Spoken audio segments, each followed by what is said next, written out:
Haribol, Dandavat Pranams, everybody. Saturday, day 11, 30th of October, and Ramananda Prabhu will be giving us the Jayadwani and some kirtan. Haribol. Thanks, Ram. Jai Shri Shri Guru Gauranga Gandharvika Giridhari Shri Shri Radha Vinod Bihari Ju Ki Jai. Om Vishnupad Paramahans Parivrajikacharya Ashtotra Shata Shri Srimad Bhakti Vedanta Narayan Goswami Maharaj Ki Jai. Nitrila Pravishtam Vishnupad Ashtotra Shata Shri Srimad Bhakti Vedanta Trivikram Goswami Maharaj Ki Jai. Nitrila Pravishtam Vishnupad Ashtotra Shata Shri Srimad Bhakti Vedanta Vaman Goswami Maharaj Ki Jai. Nitrila Pravishtam Vishnupad Ashtotra Shata Shri Srimad Bhakti Vedanta Swami Maharaj Srila Prabhupada Ki Jai. Acharya Keshari Param Gurudev Nitrila Pravishtam Vishnupad Ashtotra Shata Shri Srimad Bhakti Pragyana Keshava Goswami Maharaj Ki Jai.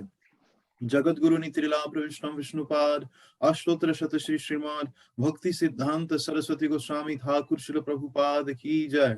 Mahabhagvat Srila Gaur Kishordas Babaji Maharaj Ki Jai. Saptam Goswami Sachidananda Srila Bhakti Vinod Thakur Ki Jai. Vaishnava Sarvabhauma Srila Jagannath Das Babaji Maharaj Ki Jai. Shri Rupanuga Gauri Guru Varga Ki Jai. Patita Pavan Nityananda Prabhu Ki Jai. Sachinandana Gaura Hari Ki Jai. Gaura Bhakta Vrinda Ki Jai. Jai Shri Vrindavan Dham Ki Jai. Shri Vrindavan Dham Parikrama Ki Jai. Shri Krishna Bhakti Pradayini Brinda Devi Tulasi Maharani Ki Jai. Shri Radha Syamasundara Ki Jai. Sri Jhadu-mandal Ki Jai. Jai Shri Parikrama Kari Bhakta Vrinda Ki Jai. Jai Nitrila Pravishtam Vishnupada Ashtotra Shata Shri Srimad Bhakti Raksaka Sridhara Goswami Maharaj Ki Jai. Tvadiya Avirbhav Tithi Maha Mahotsav Ki Jai. Ananta Koti Vaishnav Vrinda Ki Jai. Samagata Bhakta Vrinda Ki Jai. Nitai Gaur Hari Hari Bo. So Yashodanandan Prabhu or Manjulali Didi will put up Shri Rupa Manjari Pada as Kirtan. I discussed with Yashodanandan Prabhu to sing that today, as Srila Bhakti Siddhanta Saraswati Goswami Prabhupada requested Srila Bhakti Raksaka Sridhara Goswami Maharaj to sing this kirtan when he was in his final moments. And so as a celebration or as a remembrance of Srila Sridhar Maharaj, we will sing this kirtan today. I'll quickly read the translation. The lotus feet of Sri Rupa Manjari are my treasure. As you noticed, I made a shorter Jayadvani to save time. They are the veritable purpose of my bhajan and worship. Her lotus feet are the wealth of my life. They are the ornament of my life and indeed the very life of my life. Her lotus feet are the treasure house of rasa, the attainment of my desires and the conclusion of all the Vedas. Her lotus feet are the goal of my vows and austerities, the object of my recitation of mantra, and the purpose of all my religious activities. When providence becomes favorable, I shall attain Shri Rupa Manjari's lotus feet and behold them with these two eyes. The abundant sweet beauty of Shri Rupa Manjari's lotus feet will shine like the moon upon the blue lotus of my heart, causing it to blossom in jubilation both day and night. Your absence from my vision is like a snake that has corroded my body with poison. The remaining days of my life will pass in the burning fire of separation. Alas, O Sri Rupa Goswami, be merciful and give me the shade of your lotus feet. There, Narottam is taking shelter. Sri Rupa Manjari Pada Sei Mora Sampada. Sri Rupa Manjari Pada Sei Mora Sampada. Sei Mora Bhajana Pujana. Sei Mora Prana Dhana. Sei Mora Yabharana. Sei Mora Jiva Nirjivana. Sei Mora Rasanidhi. Sei Mora Vancha Siddhi. Sei Mora Vedera Dharma. sei brata, sei tapa, sei mora mantra japa, sei mora dhara kara.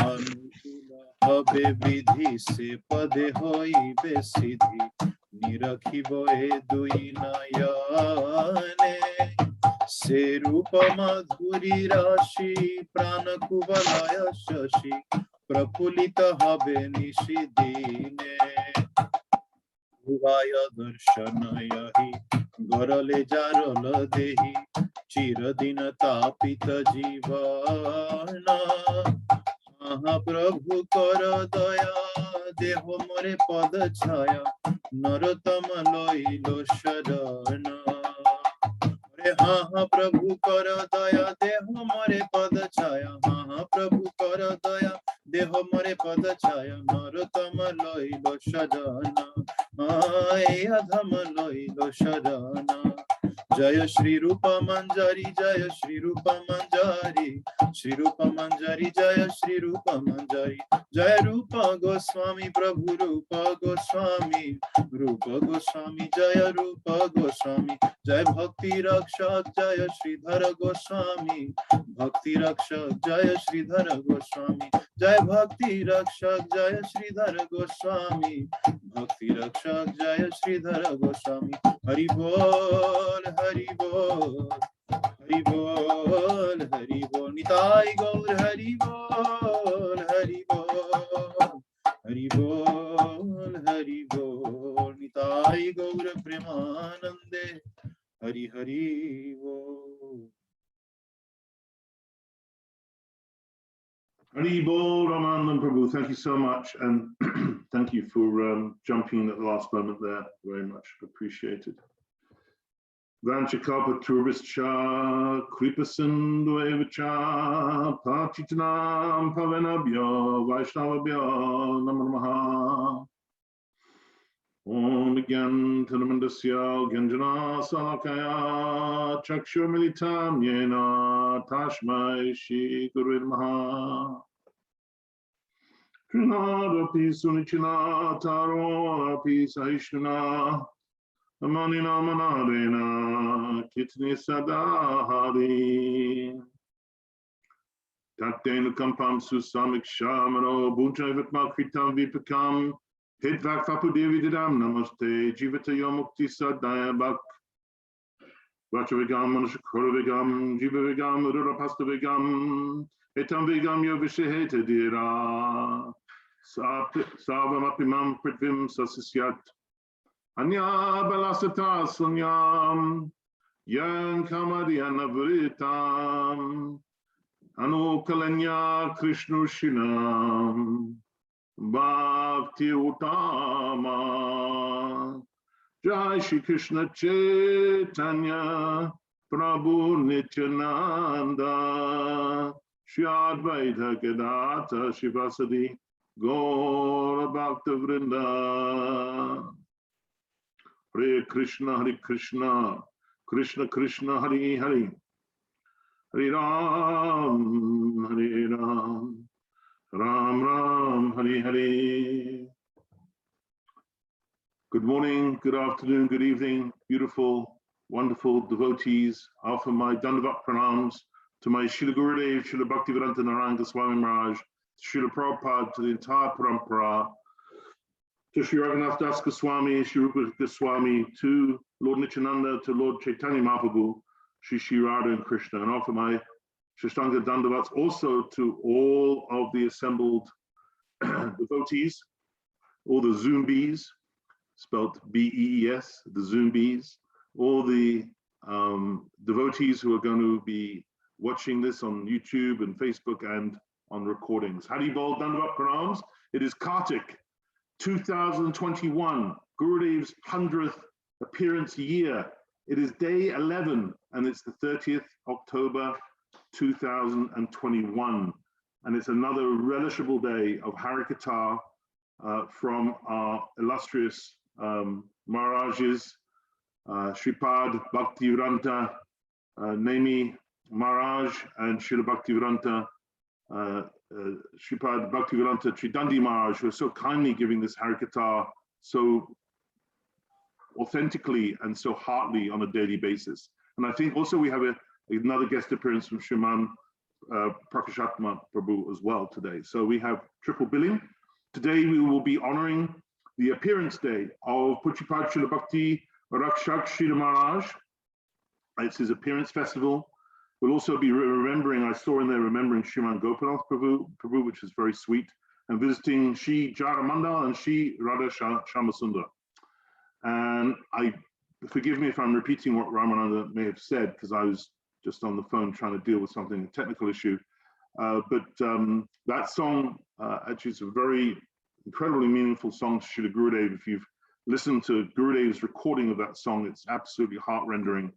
And it is the song that Bhakti Siddhanta Saraswati Prabhupada, when he was in his disappearance pastimes, he actually asked Bhakti Raksaka Sridhara Maharaj to sing that bhajan. So it's a very special bhajan, and now we're singing it on the appearance day of the Kirtaniya who sung it.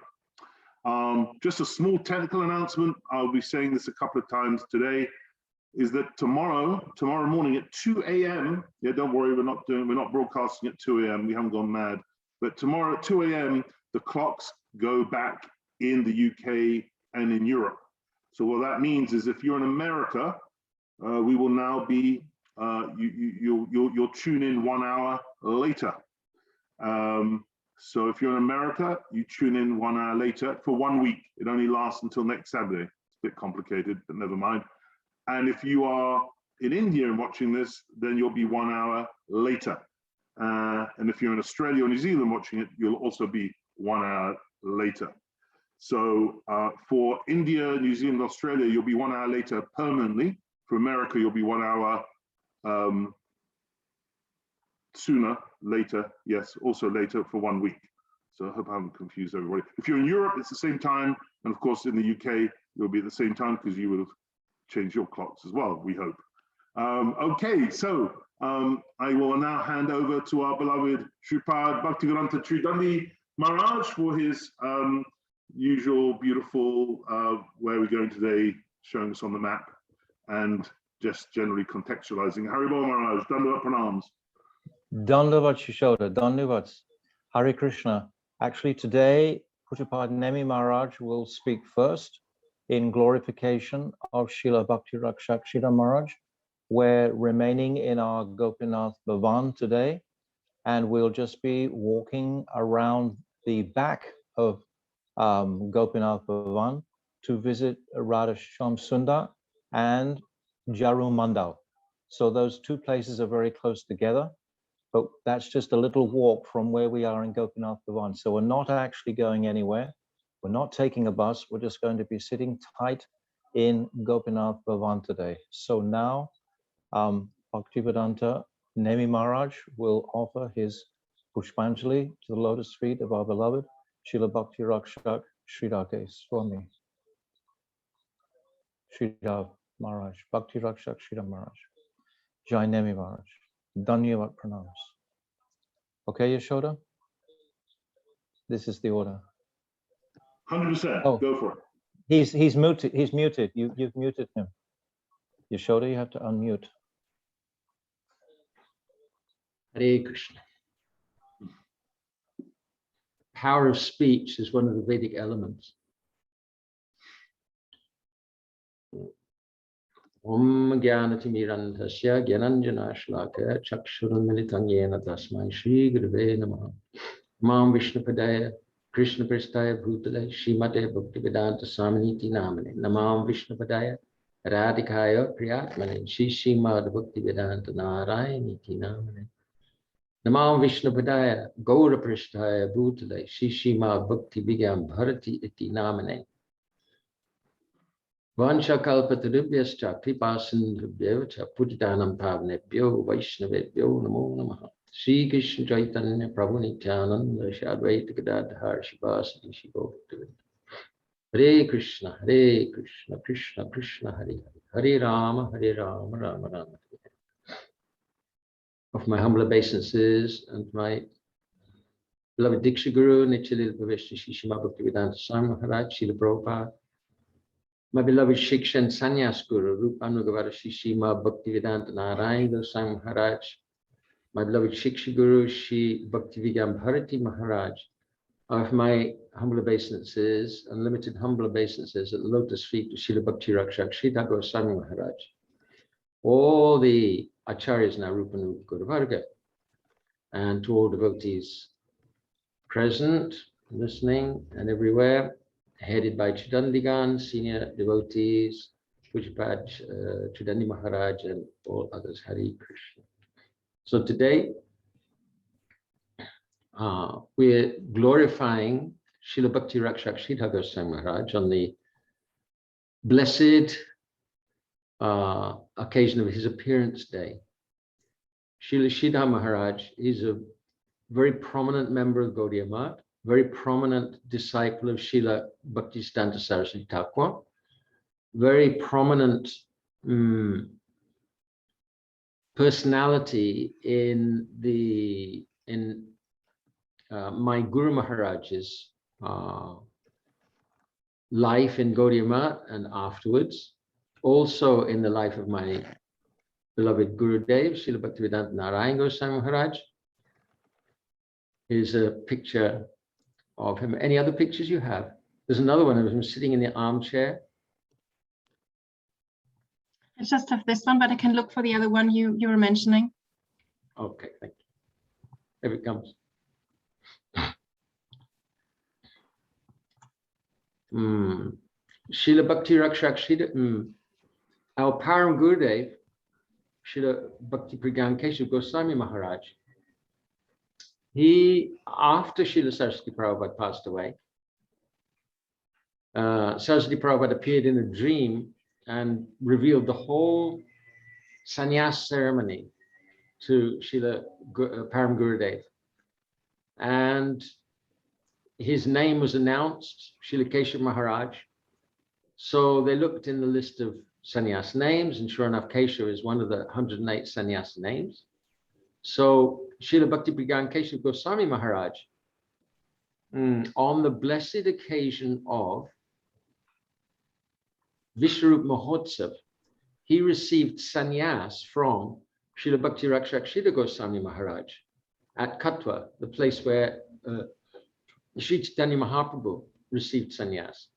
Srila Sridhara Maharaj received sannyas directly from Srila Saraswati Prabhupada. So then he gave sannyas to Srila Bhakti Pragyam Keshav Goswami Maharaj. In due course, Srila Bhakti Pragyam Keshav Goswami Maharaj gave sannyas to our beloved Gurudev, Srila Bhaktivedanta Narayana Goswami Maharaj. And later on in 2004, he very kindly gave me sannyas also. So I'm coming actually in that line. He is my sannyas, great-grandfather, something like that, Srila Sridhar Maharaj. He's very important in the development of Krishna consciousness in the West. After my Guru Maharaj passed away, my Guru Maharaj, of course, was the first really to preach very extensively in the West. There were other preachers who came, but they didn't have such an extensive impact. So after my Guru Maharaj passed away, before that, he said that devotees could take shelter of Srila Bhaktivedanta Narayana Goswami Maharaj and Srila Bhakti Raksaka Sridhara Goswami Maharaj. So Srila Bhakti Raksaka Sridhara Goswami Maharaj being a generation older by age and by spiritual generations. So the devotees naturally came to him and they sought his advice, and he gave them advice. Especially he gave advice to the GBC and the representatives. Before my Guru Maharaj had passed away, he had given instructions to 11 of his prominent disciples that they should give initiation on his behalf while he was still on the planet. And then afterwards, they announced that they had become gurus, which was not actually my Guru Maharaj's intention. But anyway, so Srila Bhakti Raksaka Sridhara Goswami, he gave advice to them.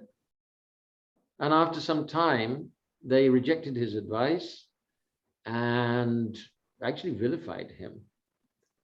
So many prominent members of ISKCON actually went literally over the river, and they took shelter of Srila Bhakti Raksaka Sridhara Maharaj, and he gave them his beautiful teachings and encouraged them in their preaching.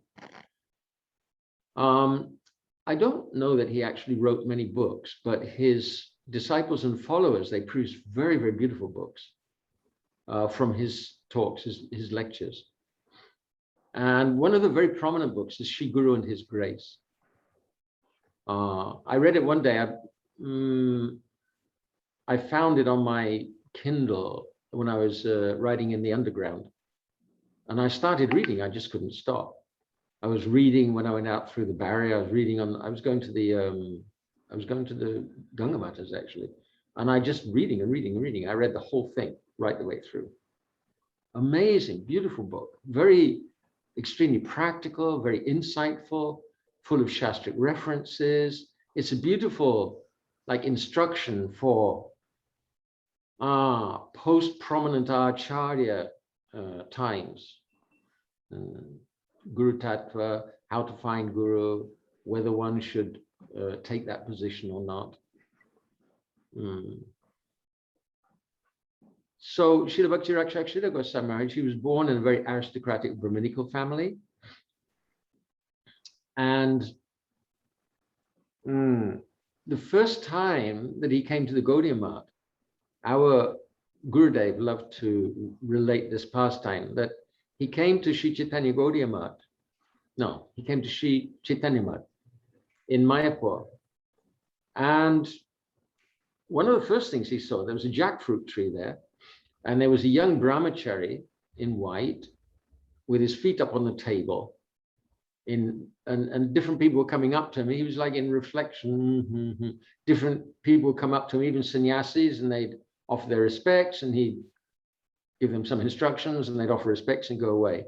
So Srila Sridhara Maharaj, I forget his name at that time. So he was curious, who is this young person? Oh, this is Vinod Brahmachari. So that was our Param Gurudev. So he was senior by membership of Gaudiya Math. But in the end, after Saraswati Prabhupada's disappearance, he actually received sannyas from Srila Bhakti Raksaka Sridhara Maharaja. Not because he was less qualified, but because the other prominent godbrothers didn't want Srila Saraswati Prabhupada to give him sannyas, because they said that the whole management would collapse if Srila Bhakti Keshav Goswami Maharaj received sannyas. So he received only after the disappearance of Srila Saraswati Prabhupada. He received Harinam in April of 1926, and then Diksha in August of 1926. Not long. And then in 1930, Srila Saraswati Prabhupada, he was very, very satisfied with him, and he awarded him sannyas. So he was deeply respected, deeply loved. His difficult to express, his beautiful presence. Unfortunately, I never had his darshan. But his beautiful presence on the planet, his, on the one hand, aristocratic Brahminical qualities, on the other hand, complete humility.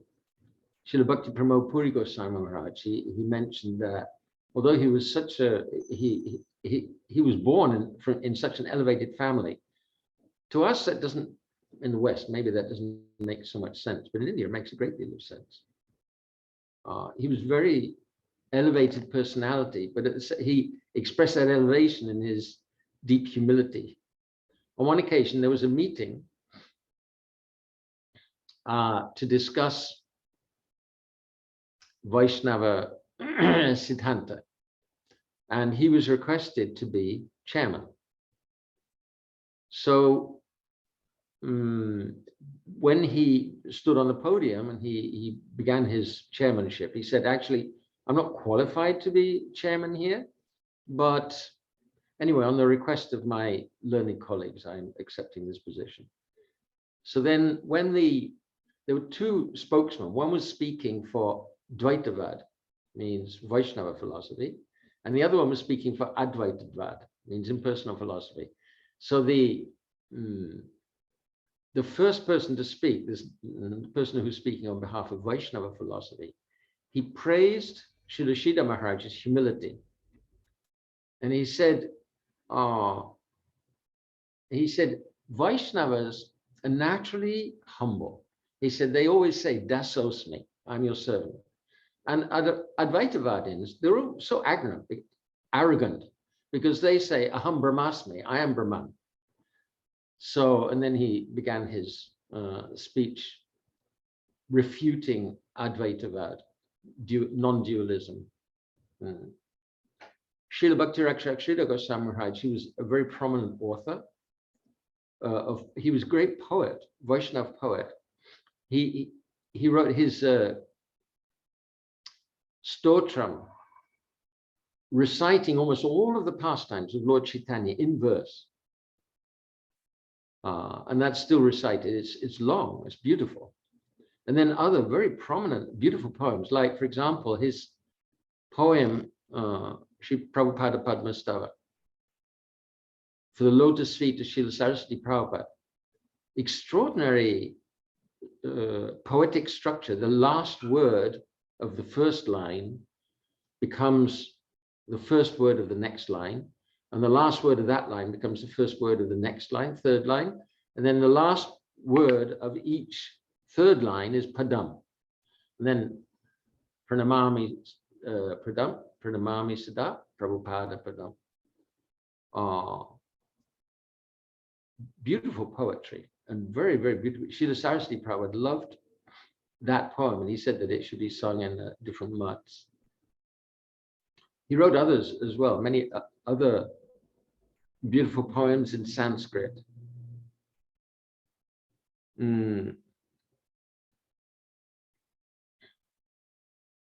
He, on one occasion, this is before they all received sannyas, Srila Hayagriva Das Brahmachari, who later became Srila Bhakti Madhav Goswami Maharaj, Srila Bhakti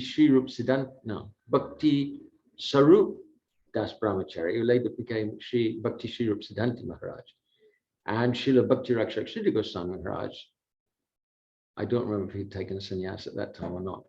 So they went to a place in India for preaching in Bengal. And the first night, Sri Sarup Brahmachari, he gave a very confrontational presentation. He said that Vivekananda, he derived the name of that for one as one Vivek Ananda, one who delights in being ignorant. And wasn't it Ramakrishna Paramahansa? He said he's Ramahansa, which means he's a useless swan, and very derogative, very derogative. And the people in the audience became very, very irritated. They started distributing leaflets condemning the Gaudiya Math. So the judge called the members of the group, and he said, you know, we should finish this. It was due to go on for another 2 or 3 days. We should finish this immediately because I'm afraid for your safety. But I agree with Das Brahmachari, Srila Dayat Madhav Goswami Maharaj, later. He said, well, tomorrow we will continue, but actually just the two of us will speak. Yesterday's speaker will not speak. So the judge agreed in the end. And then Srila, let me give you his name, his present name, Srila Bhakti Dayat Madhav Goswami Maharaj, he told everybody that we're now continuing in our talk. He was the chairman, and he handed over to Srila Sridhar Maharaj. So Srila Sridhar Maharaj, he was very gentle, very mild. And in such a sweet way, he said, I know there's been complaints about the address yesterday. And actually, Yes. The words were rough, but the message was correct. He said, our Gaudiya Vaishnava philosophy, it's superior to all the other philosophers, all the other Bhagavat philosophers. And not only that, Sri Chaitanya Mahaprabhu has established a philosophy which is superior to even to the other sampradayas. So in presenting this, he said, we're not going to speak like ladies speaking very shyly from behind our veil. We have to come out and speak the truth.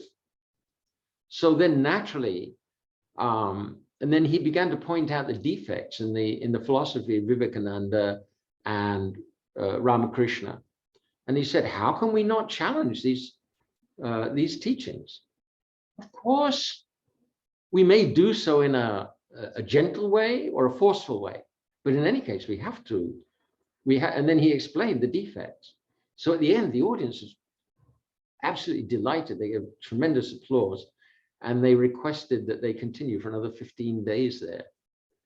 Srila Sridhara Maharaj is a very, very beautiful speaker.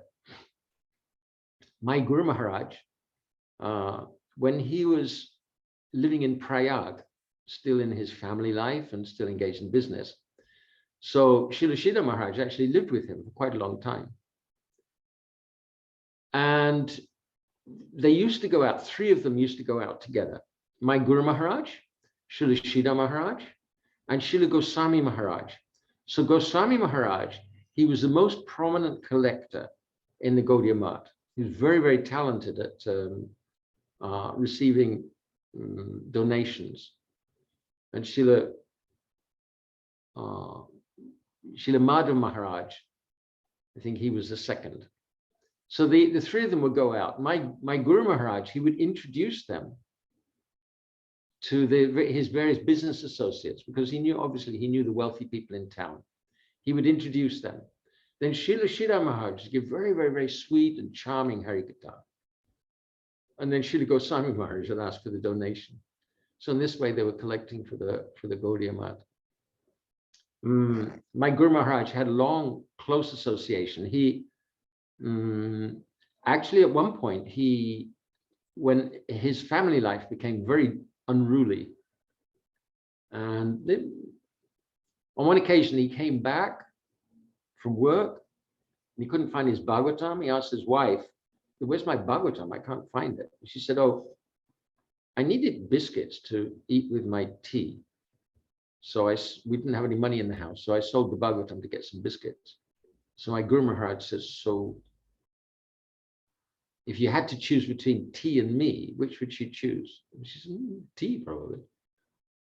So very soon after that, my Guru Maharaj, he saw a dream. Saraswati Prabhupada told him to take sannyas, and he came right in the middle of the night, knocking on Srila Sridhar Maharaj's door, requesting sannyas immediately.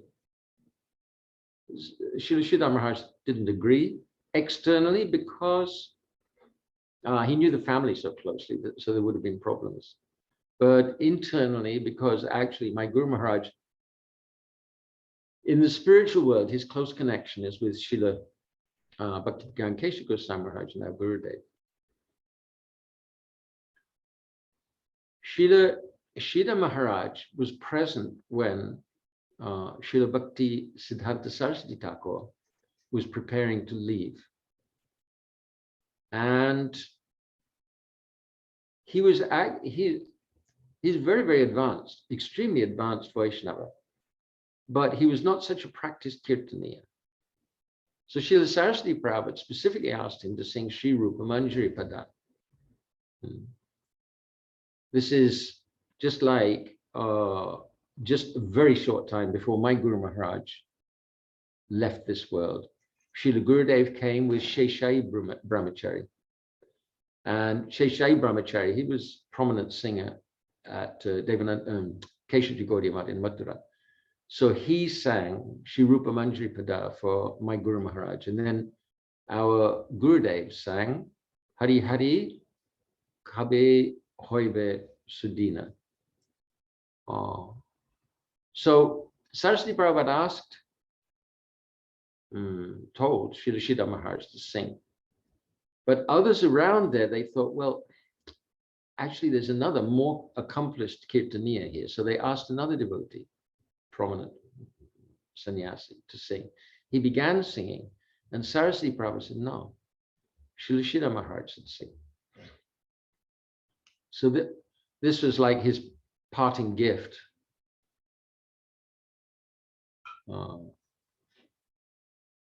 Saraswati Prabhupada.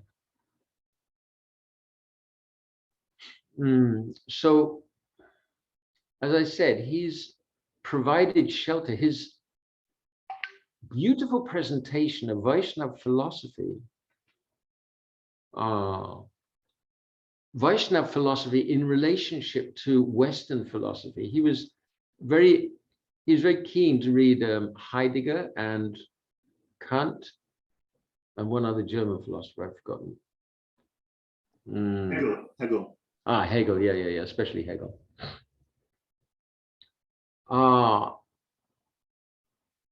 Very different. And he went further than my Guru Maharaj. My Guru Maharaj pointed clearly to Braj Bhakti as the ideal. But how to achieve Braj Bhakti, he didn't go into detail because we weren't at that time qualified. Srila Sridhara Maharaj specifically mentioned Manjari Bhav, which my Guru Maharaj didn't mention specifically. And he said, your Guru Maharaj, he said he has left us. He's classifying himself, this is his humility, he's classifying himself as an ignorant junior. He said he's left us a treasure in trust. It's kept in an iron chest. But at least we should know what is in that chest. So what he meant was that the iron chest is Vaidhi Bhakti. And what's in that, what treasure, that's Braj Bhakti. So he explained a little about Braj Bhakti, and he explained about Manjari Bhav, who are the Manjaris, what is their speciality, and so on. And then our Gurudev, he really displayed that treasure fully. So Srila Gurudev also was, every year he would go with his Guru Maharaj to visit after Gaur Purnima. He would visit Srila Sridhar Maharaj. So they had a very affectionate relationship. So on this day of his appearance, I'm offering my obeisance at his lotus feet. And I'm praying for his mercy to advance in bhakti and to serve my teachers and our Gaudiya mission. Srila Bhakti Raksaka Sridhara Goswami Maharaj ki jai. Hare Krishna. Vancha kalpatarubhasya kripasinandha. Putitanam bhavanebhyo vaishnavebhyo namo namaha. Dandavats Maharaj, very, very beautiful. He's definitely one of my favorite personalities. I think I remember when I came over to see you in Ukraine. What's that place called in Ukraine? Something. Dnepropetrovsk, but they changed the name. Dnepropetrovsk, the only name that's more difficult than Vaishnava names. I think I was reading it when I came to see you. It's amazing. Somehow he inhabits this rare land of being between prose and poetry. So when you're reading his writing, it's not prose, but it's not poetry, but it's somewhere in between it. It's very, very wonderful. His English is extraordinary. Incredible, very unique. That's the amazing thing about these Vaishnavas. They all have this most incredible English, and yet each, like Bhakti Saraswati Prabhupada's English is phenomenal, but it's different. Each one has a different style, and yet they're same and different. I thought when you were going to tell us the story of the London Underground, you know, we have, for those who don't live in London, we have a circle line that goes round and round and round.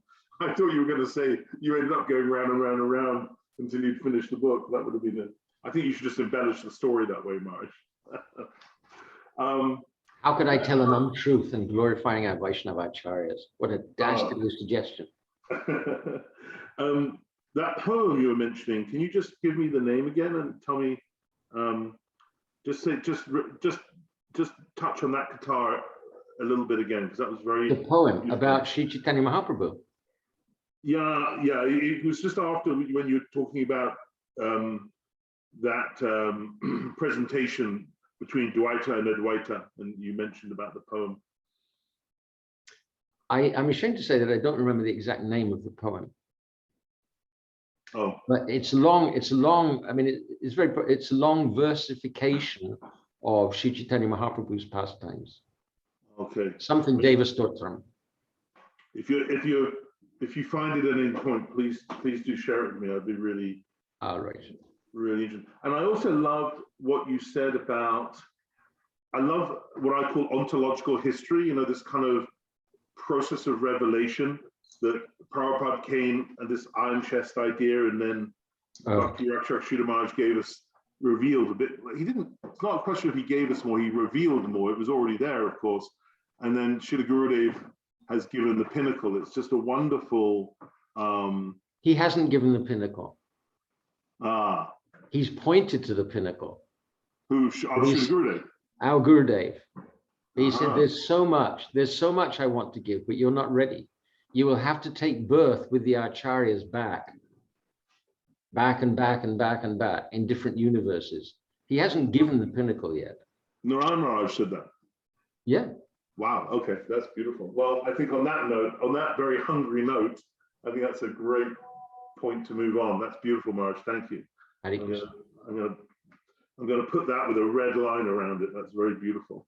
Okay, so we are going from the illustrious climes of Hackney, London, to the holy land of Navadvip and Mayapur. We're going over the banks of the Ganga to Godrum, to our, no, we're not actually. No, we're not. I got the order wrong. We're going to somewhere in France.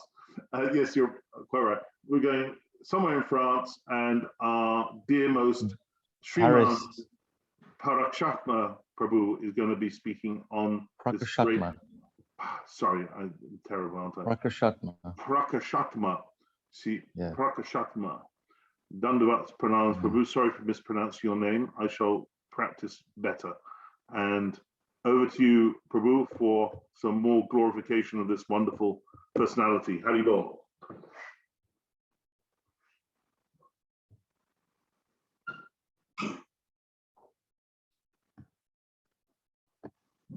You can unmute yourself now.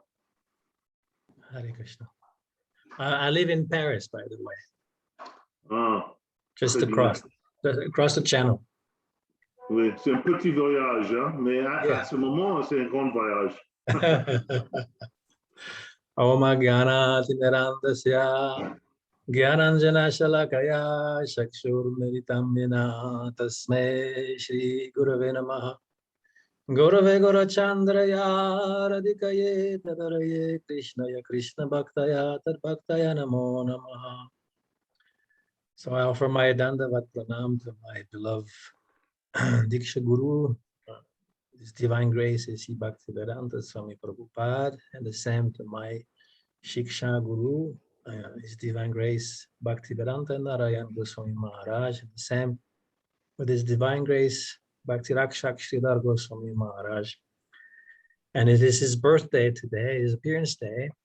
I have to say that I feel I always had a special relationship with Sri Bhakti Raksaka Sridhara Goswami Maharaj, because when my Guru Maharaj Srila Prabhupada left in 1977, for a little while, for me it was still okay. I missed Srila Prabhupada, and I was living in the London Bury Place Temple at that time, and then afterwards I moved to the US and Canada. And in 1983, I was feeling really lost. I felt I had no shelter, and I was kind of very much depressed, actually. And a friend of mine has taken shelter from Bhakti Raksaka Sridhara Goswami Maharaj, and he gave me one of his books. One of the first books that was published, The Search for Sri Krishna, Reality the Beautiful.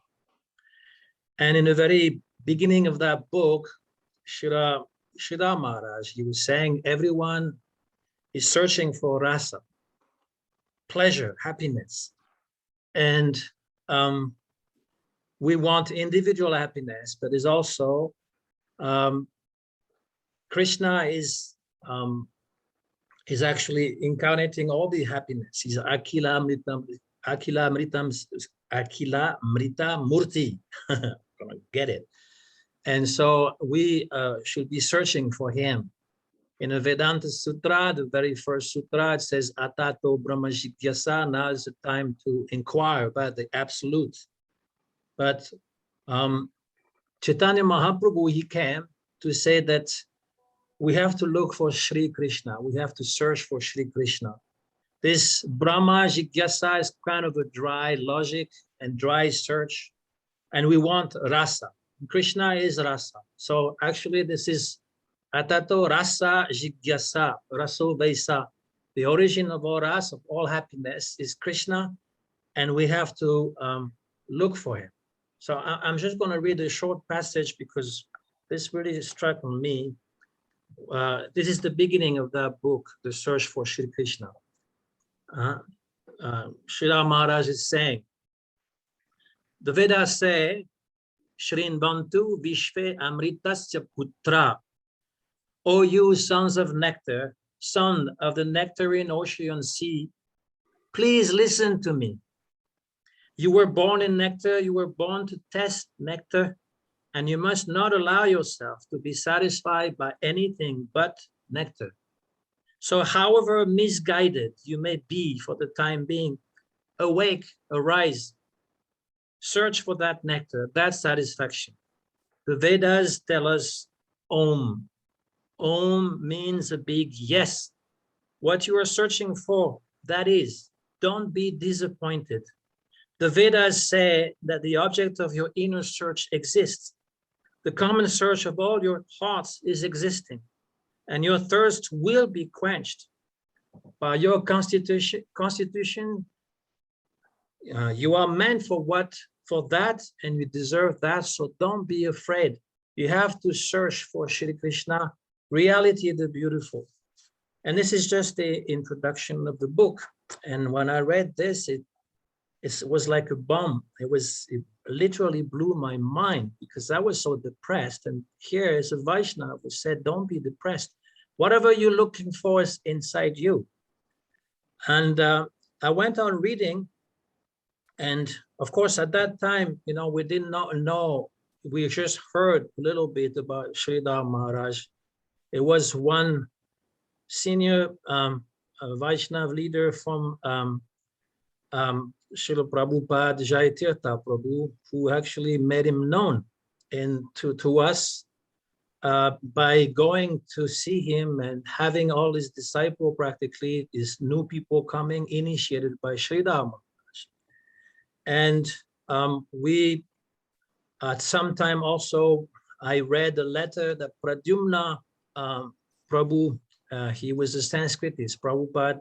He was always traveling with Srila Prabhupada, and Prabhupada was calling him Panditji because he knew Sanskrit, and he asked him, please finish the translation of the Srimad Bhagavatam with the purport, but the purport should be done by Sridhar Maharaj. So Pradyumna Prabhu, he writes this because at one point, the GBC didn't want him to do the translation. He was complaining, saying, Prabhupada gave me a direct order.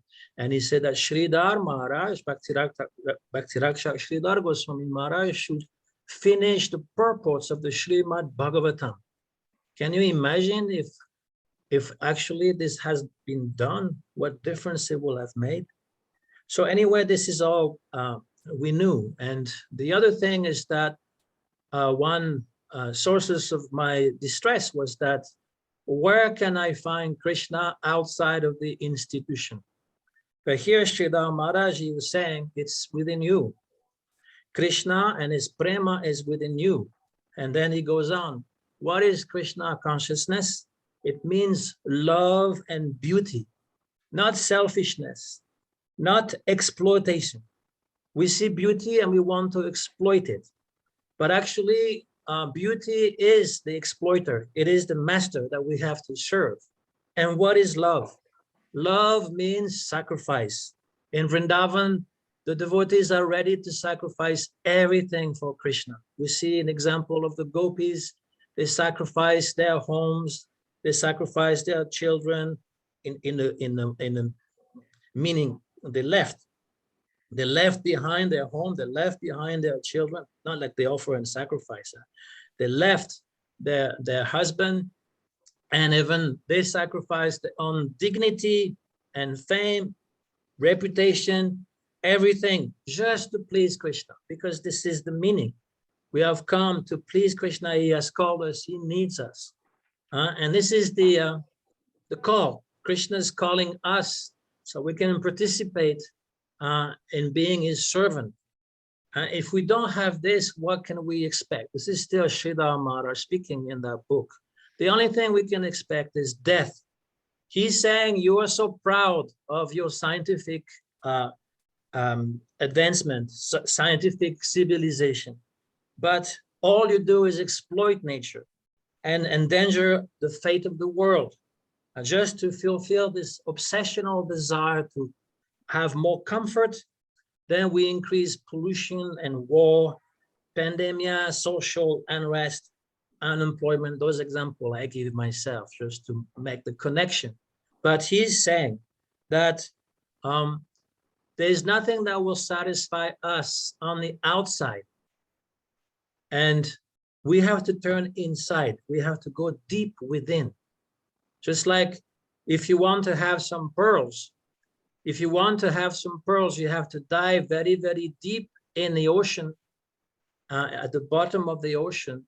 If you stay just on the surface, just to play with the waves, you will never get the pearls. So similarly, you have to dive very deep within in order to understand, to see that truth. Who are you? Where you come from? What is the real nature of this world? Srila Bhakti Raksaka Sridhara Goswami, he's asking those questions, saying that the Quran, the Bible, the Veda, they are giving us some hope, some hint about this important question. So is it all a hoax? And what do materialistic people have given us? This civilization is only good for self-deceivers, those who like to deceive themselves. It has no value. And in the Bhagavad Gita set the example of how we should always look within instead of looking outside. We should not try to change our environment. Srila Maharaj is saying, we have to change ourselves. The environment will not be changed. Actually, this is a basic philosophical concept that many philosophers like Spinoza and others have said. All our problems, all our suffering is because we think that the world should adjust to ourselves, that it should adjust to our desires. But we have to adjust to the world. And so in the same way, Paramahamsa Vaishnav, he says that everything is all right in the world. He finds nothing to complain about. Everything is actually divine. Ishabashyam idam sarvam. Everything has been done by the Lord and for the Lord. Everything, he's the proprietor of everything. We make this common mistake to think that the world has been created for us, for our enjoyment. But actually, this is not true. The world has been created for the enjoyment of Bhagavan. He's the only enjoyer. And as long as we don't understand, but actually this is a lila for him, and we should participate willingly in this lila, we'll suffer. We'll suffer because we want something that doesn't belong to us, and we want to enjoy. And actually the real enjoyer is Bhagavan. So everything is working by divine grace. Everything that is provided is divine grace. The disease is in our eyes. Even if there are obstacles, we should tolerate those obstacles. Even if someone is attacking us, insulting us, we should practice forbearance and not retaliate like we are used to do. So then Srila Bhakti Raksaka Sridhara Goswami, he was very fond of saying, die to live. He said that comes from ego. I suppose in some, because I read ego, I suppose in the phenomenology of the spirit, he's speaking about how the past must die in order for the new to survive. But he summarized it, Sridhar Maharaj summarized it, die to live. the ego must die so the soul can live. Then he speaks about Jesus because he's speaking to some Christians. And he says, yes, Jesus practiced this die to live. Literally, he died on the cross so that other people can live, so that the soul can live. But Christianity is incomplete Vaishnavism because there's no real description of God. God is hazy. It doesn't have a complete full description. They said Trinity, God the Father, God the Son, God the Holy Ghost or Holy Spirit. But the problem with this is that the ghost or the spirit may be just impersonal Brahman. And the Father is the figure of someone who serves us. We pray to the Father so we can get some bread. But it is much higher to serve the Father, to be in a service mood instead of asking always for bread. Then ultimately, we have to come to a much higher conclusion. There's this story that I heard.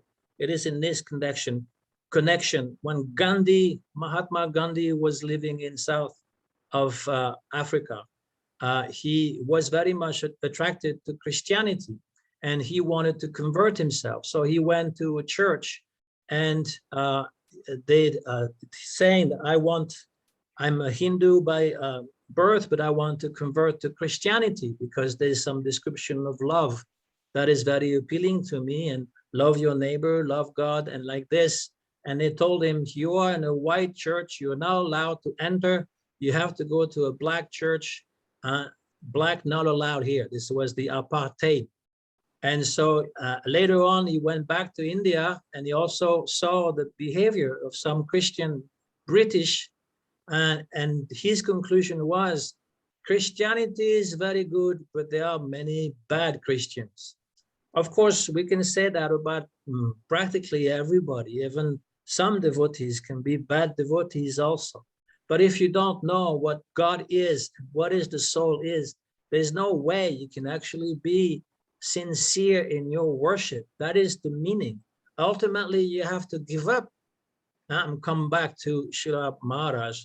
You have to give up all kinds of religion, like Bhagavad Gita is saying, Sarva dharmam parityaja mamekam sharanam vraja ahanvam sarva papebhyo mokshai shamisa chucha.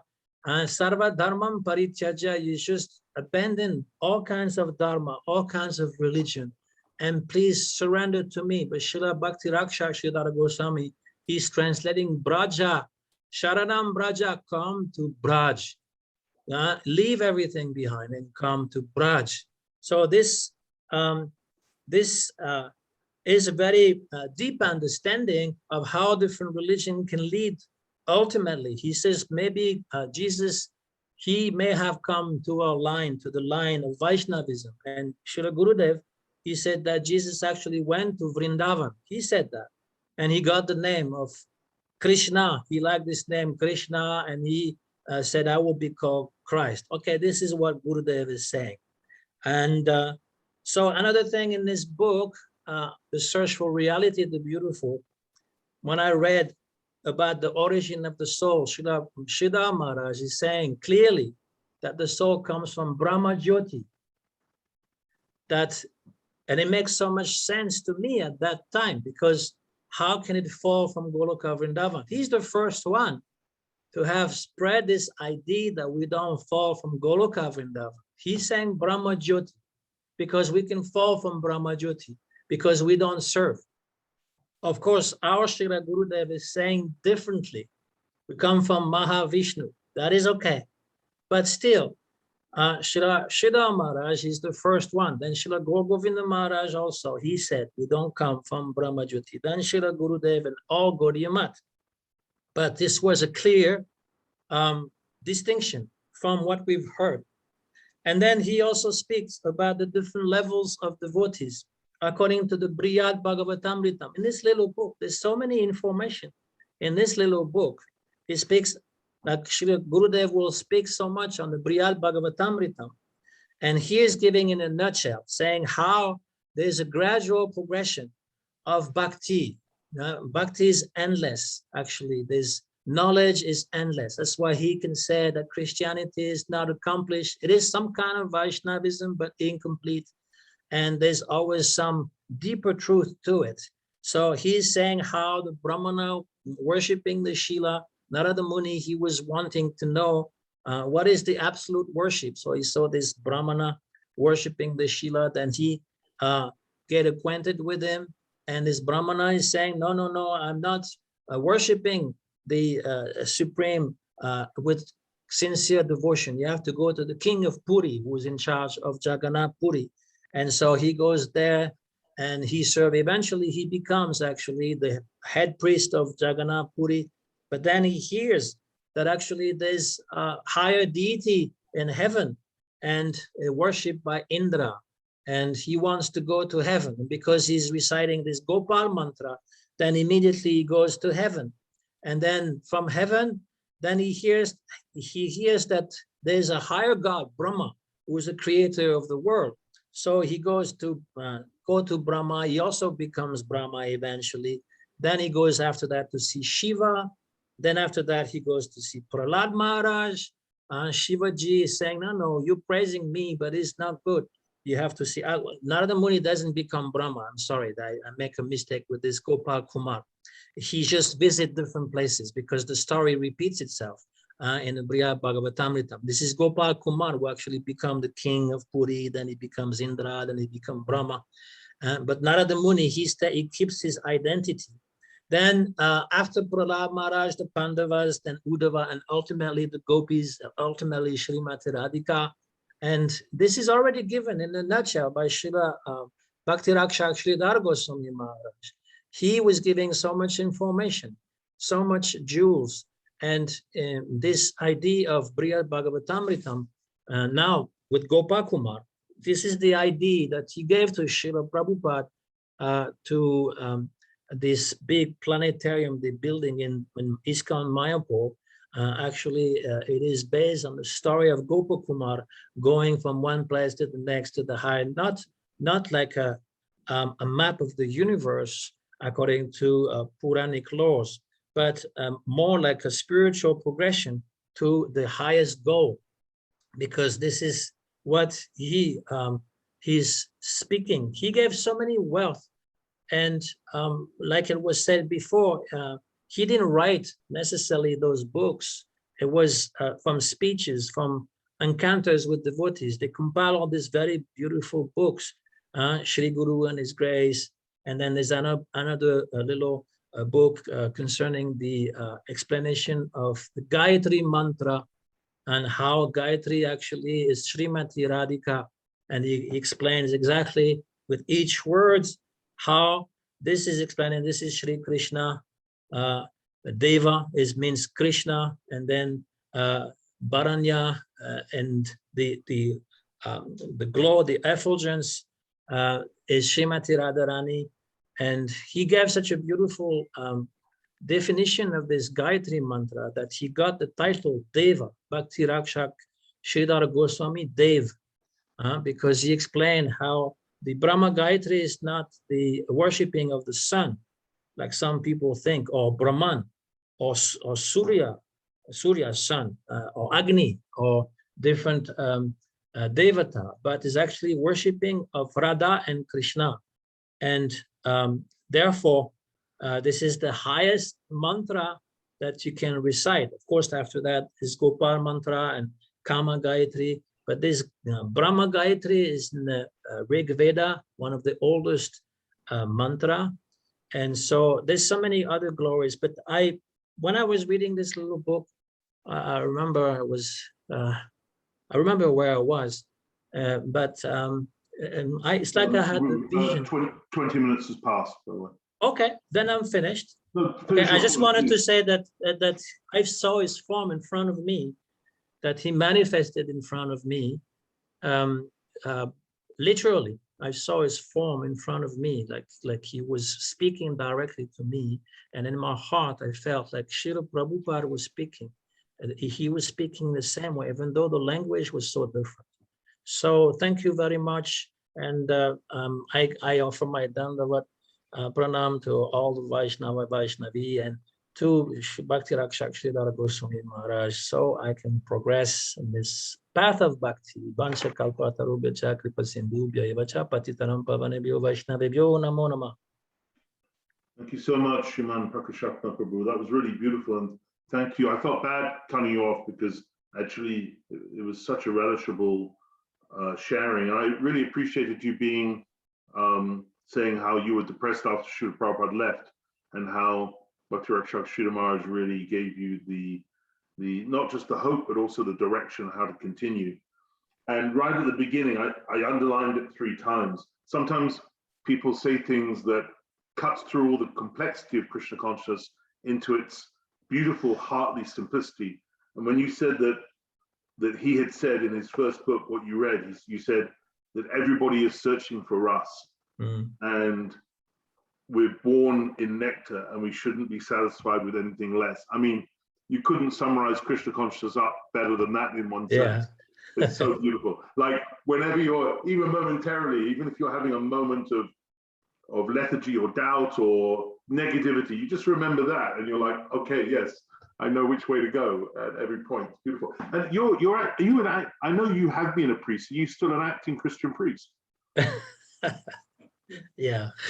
That's amazing. I'd love to talk to you about that song. That's an amazing combination. I remember in Bhagavad Gita classes we used to have in Brighton, there was a lovely couple. I remember talking to them, Angela and Bob, and they were flabbergasted that God's personal. They had no idea that God's personal. Yeah. And I was like, wow, that's amazing. Beautiful. And I was actually there when Srila Gurudev, we went around the Vatican together, a whole party. And Srila Gurudev was very, very respectful of the Pope. But he got a little bit, when they started talking about the meat-eating pastimes of the Pope, he wasn't so impressed. But he was trying to tell us that we should honor anyone who worships God, in that non-sectarian way. Thank you so much, Prabhu. Hare Krishna. So we're going from La Belle Ville de Paris over to the perhaps less belle, but oh no, sorry, I'm going backwards. We're going to the very belle and the very sweet and the very Madhurya climes of Godrum, where our irrepressible and magnificent Sripad Bhaktivedanta Sridhara Maharaj is smiling at us and ready for his exposition on this great personality. Maharaji, over to you. Haribol.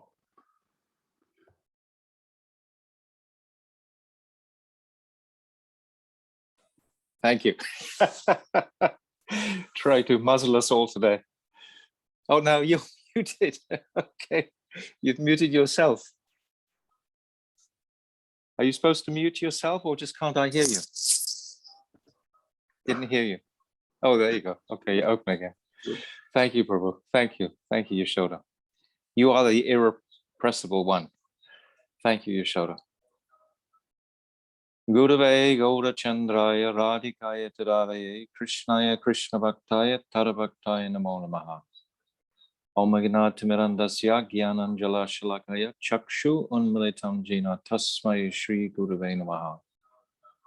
Bhaktya Vihinara Parara Lakshay Shiptasya Karmadi Taranga Madhye Kripa Mayitvam Sharanam Prapana Brinde Namaste Charana Ravindam Bhajami Radham Aravinda Netram Smarami Radham Madhurashmitasyam Vadami Radham Karuna Baradram Patomamanasti Katina Kapi. I'm first of all offering millions of Dandavat pranams unto the lotus feet of my most beloved Gurudev Nitya Leela Pravishta Om Asto Tarasara Shishimad Srila Bhakti Vedanta Narayan Goswami Maharaj. And I'm offering the same again millions of times unto the lotus feet of our most beloved Nitya Leela Pravishta Om Asto Tarasara Shishimad Srila Bhakti Vedanta Swami Srila Prabhupada. And I'm also offering my Dandavat pranams to all our illustrious Rupanuga Guru Vargya, who are totally empowering this mission of Sachinandan Gaura Hari.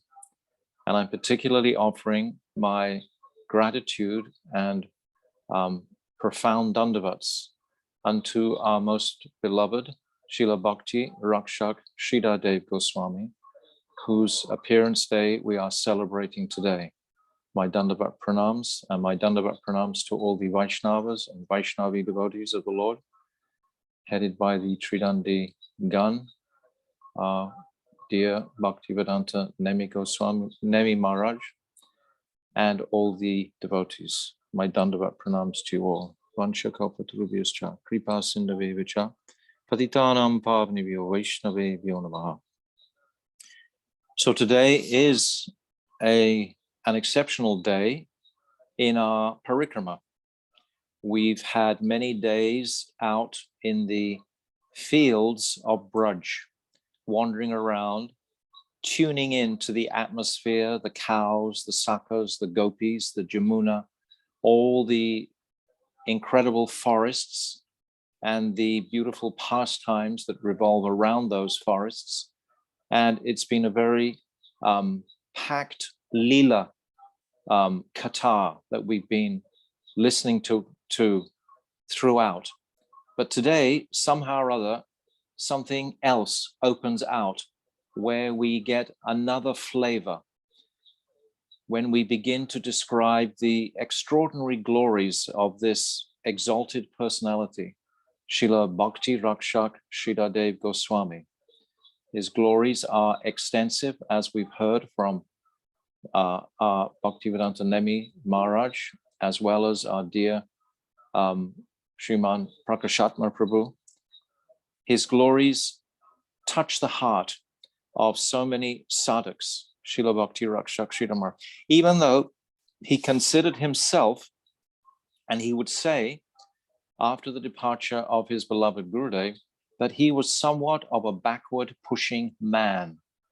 In other words, he wasn't seeking the front place in the preaching world. That wasn't his mood personally. When his beloved Gurudev, Srila Bhakti Siddhanta Saraswati, was on the planet, he was doing remarkable preaching work in the field. But when Srila Bhakti Siddhanta Saraswati left, we know the history. I described it, touched on it just a little bit when we were describing the glories of Srila Bhakti Pragyan Keshav Maharaj, that there was a breakdown practically completely in the institutional concept of the Gaudiya Math, when one party, Kunja Vihari, was taking a court case to Ananta Vasudeva, etc., and the whole Math structure was broken. And at that time, so many personalities left. At that time, Srila Bhakti Raksaka Sridhara Maharaja was given the task to try to pacify the two parties and bring them together. His whole mood of Bhakti Raksaka Sridhara Maharaja is one of great maturity, great eloquence, great scholarship.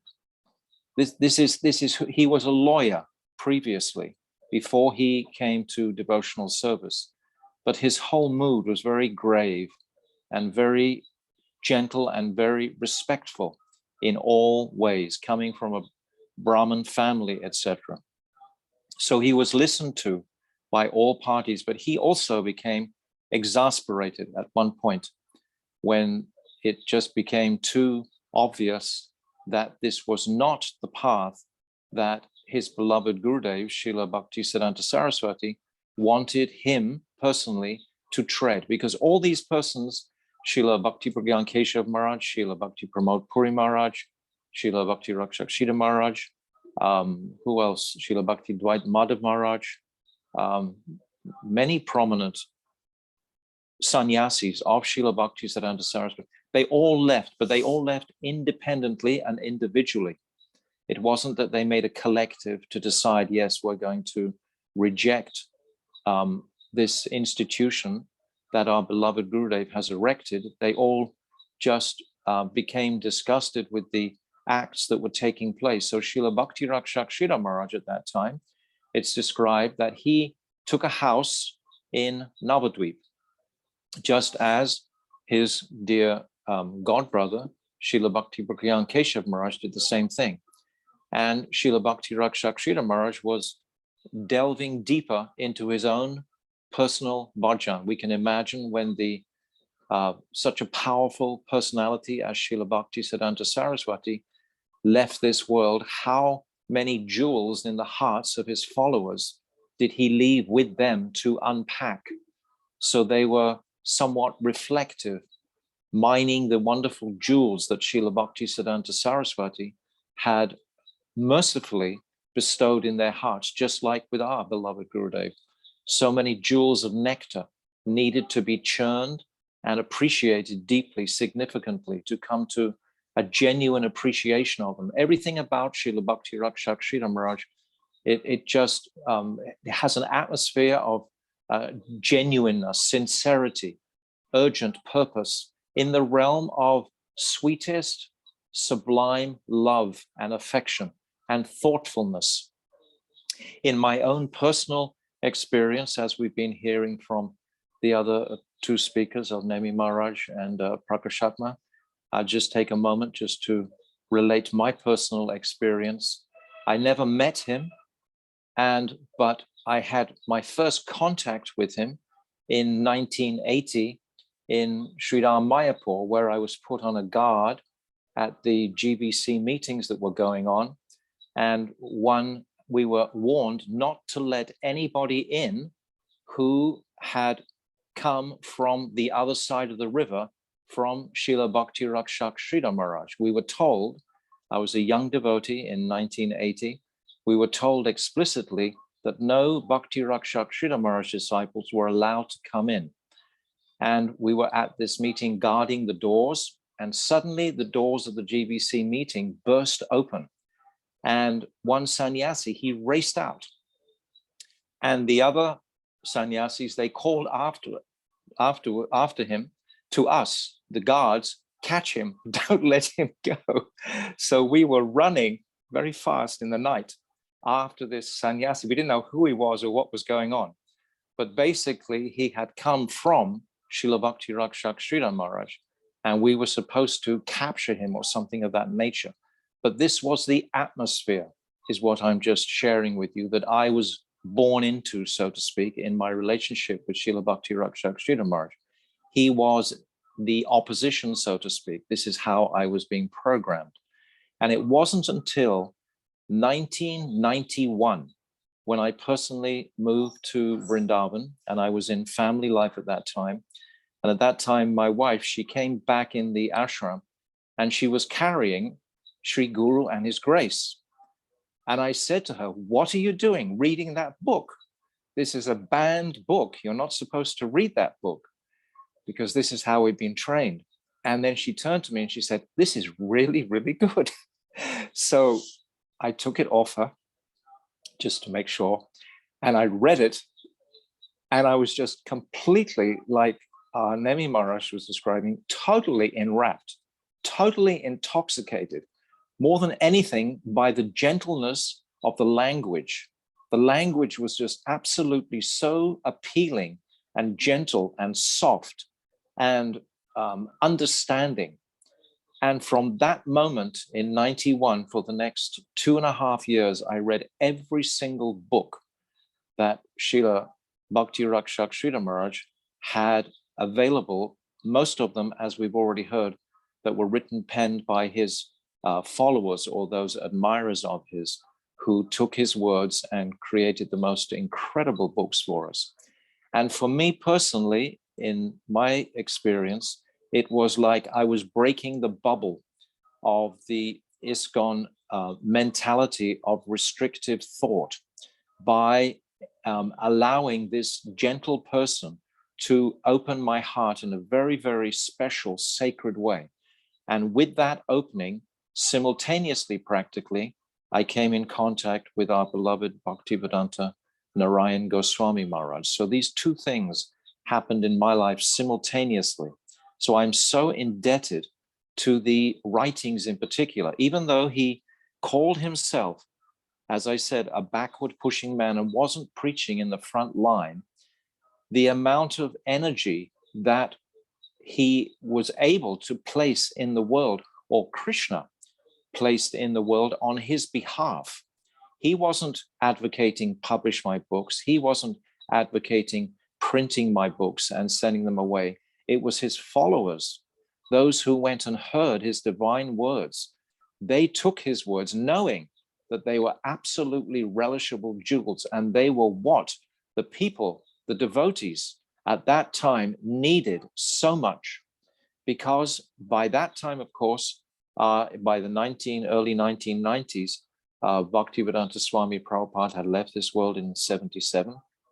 And as Prakashatma Prabhu was describing, many, certainly of the senior disciples, were somewhat disgruntled by the marginalization they had been receiving and the lack of empathy, basically, and the realness of the teachings being translated into love and affection of this world that we could tangibly absorb.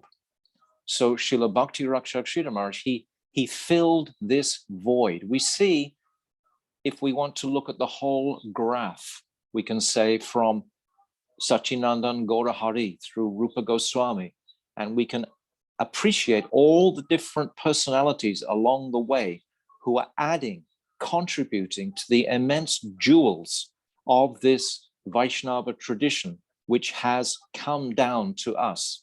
And certainly, Srila Bhakti Raksaka Sridhara Maharaj is a great carrier of these jewels in such a sublime, simple, humble manner.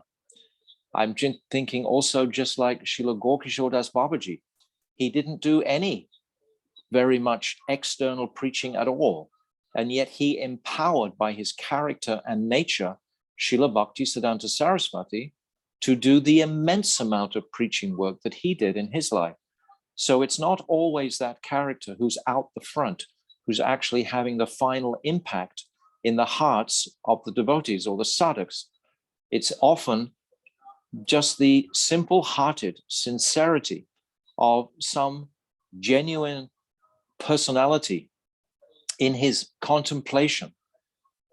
Srila Bhakti Raksaka Sridhara Maharaj, when he was asked various questions, we could see, because there's many videos and footage of his actual giving these beautiful classes, that he would go into a state of contemplation. Any question that was asked him, he would take immensely seriously. And his erudition and grasp of all these Siddhanta and Tattva was at the topmost level. Absolutely. He was a brilliant, brilliant personality. And he had a capacity because he had a capacity to go so deep. This is why when we sang our first bhajan this morning, Shri Rupa Manjari, that Srila Bhakti Siddhanta Saraswati had him sing it because of the depth, because it was coming from his heart. We are craving that heart's connection with our journey, with our path.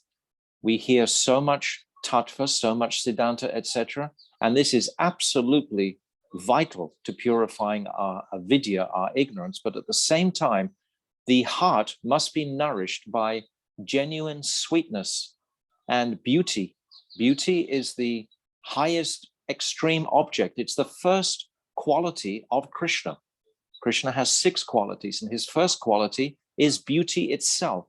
That is considered the angi. It's like the root. And the other qualities, the other 5 qualities are the angas. They're the limbs coming from that root. So beauty. So for me personally, this is really what Srila Bhakti Raksaka Sridhara Maharaj capsulates, is this essential softness, gentility, beauty, non-intrusion, non-sort of force. I didn't feel any pushing. And he proclaimed himself that love is a place which cannot be forced. You cannot force the heart. These things have to come naturally by our genuine attraction to these topics of Radha and Krishna. And the way he would speak and present these topics and Siddhanta was extraordinary. And I wanted to read a little bit from a very beautiful book, Loving Search for the Lost Servant. Just the title itself, Krishna's loving search for the lost servant. We are his servants and we are lost, and Krishna is searching for us. So this depth of perception, of heart, that Srila Bhakti Raksaka Sridhara Maharaj gave to the world. He softened our somewhat fanatical consciousnesses, because after the departure of Srila Bhaktivedanta Swami, everyone, or the preaching work was going on, etc. All we knew was preaching, but we didn't really know the heart that we had to develop to perform the preaching activity properly, with potency. We were just doing it like fanatics in a sense, rather than having the ability to be empathic with those persons that we were trying to touch and reach to. So I'm just reading. I opened this book just at random today, and remarkably, I opened at the very pastime that I told yesterday of the Krishna's sickness. And Srila Bhakti Raksaka Sridhara Maharaj, he tells this story in Kailamban, when I described about the pot with the many holes in it that had to be filled with water to alleviate Krishna's sickness. So Srila Bhakti Raksaka Sridhara Maharaj, he speaks that story. And then I went back a couple of pages from that story, and I found exactly the same pastime that I'd also been describing yesterday about Vatsavan and Lord Brahma. So I thought that was quite remarkable that I'd been directed in that sense, just to pick up on these two pastimes that we'd already covered yesterday, to bring some relevance to this reading that I want to offer here. So Srila Bhakti Raksaka Sridhara Maharaj, he's saying, in many places in Srimad Bhagavatam, we find Lord Brahma, the creator of the universe, being tested by Krishna. So this was the test we heard yesterday at Vastavan. So now Bhakti Raksaka Sridhara Maharaj, from his deep mood of contemplation, is giving us an insight into that same pastime again. And still, Brahma is our Gurudev. He is the original guru of our line. So this was the consideration we were touching on yesterday, also trying to reconcile this point. He is the original guru of our line. That he could become bewildered is so perplexing and difficult to understand that Madhavacharya eliminated that section from the Srimad Bhagavatam. This is also what I was mentioning yesterday. He could not accept these two chapters of Srimad Bhagavatam, where Brahma was under illusion, where he had some misunderstanding about Krishna. But Sri Chaitanya Mahaprabhu accepted everything as toto. That means complete. So now he's reconciling this. This is a very peculiar thing. How can the original guru of our sampradaya become bewildered about Krishna? It is achintya, inconceivable. This is the point that I want to just bring out here in this reading, this appreciation of the point of inconceivability. Still, everything is intelligible through the philosophy of achintya Veda Veda Tattva, inconceivable oneness and difference. Our dear Yashodanandan Prabhu is very fond of this particular topic, and he's written a beautiful treatise on this topic, which is fascinating.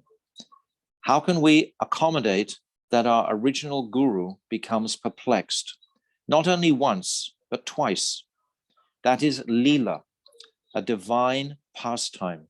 An example of achintya Veda Abheda Tattva is found in the way Krishna deals with his devotees. Krishna himself is independent of everything.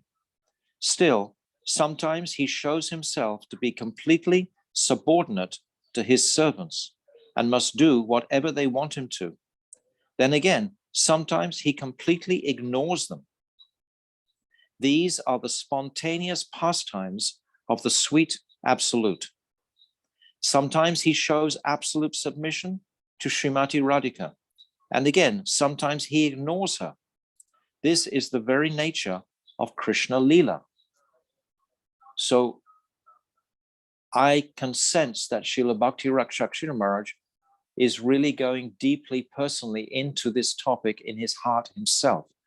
It's churning, and he, by his great compassion, is sharing this realization and appreciation with us even today. Today, Bhaktivinoda Thakur, he says, he reasons ill who tells that Vaishnavas die when thou art always living still in sound. So this is the sound vibration of Srila Bhakti Raksaka Sridhara Maharaja. He has not departed, just as none of our Guru Vargya have departed. Our consciousnesses. Consciousnesses is what we are actually made of. The essence of the jiva is consciousness. Consciousness is life. This body is very temporary, but consciousness is what we are cultivating and developing. The symptom of life is consciousness.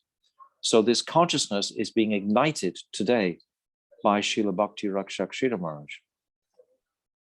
21 minutes, Maharaj. Huh? Over 21 minutes. Oh, really? Mm-hmm. I feel like I haven't even started yet. Okay. Do I get any extra mileage of having sort of organized this a little bit? All right. Like, I just, you decide. no, just another couple of minutes just to finish the point, because he just says that he emphasizes that it's very important to not to try to understand these various leelas that we're hearing, but to try, as I've said personally many, many times, to appreciate these leelas. If we think we have actually, he says, let me just read this one part here. He says, knowledge may be a qualification here in this world, but in relation to the transcendental truth of the highest order, the tendency to want to know everything is a disqualification.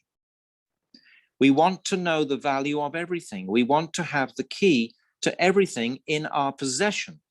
But this is really a bar to progress. If we assert ourselves in this way, we rather lose what confidence we might have in divinity, because we've gone into a material knowledgeable realm rather than having confidence in the unknown, the achintya aspect of the divinity. If we assert ourselves in this way, we lose that what confidence we might have in divinity, and there will be some delay in extending the key to us, the key to entering the heart. If a servant, upon getting employment in the master's house, is very eager to be entrusted with the house keys, then the master will suspect him. So we want to know everything. So to want to know everything is a type of disease. It is an enemy to our progress. This is, of course, difficult to accept, but still it is true. Surrender is everything.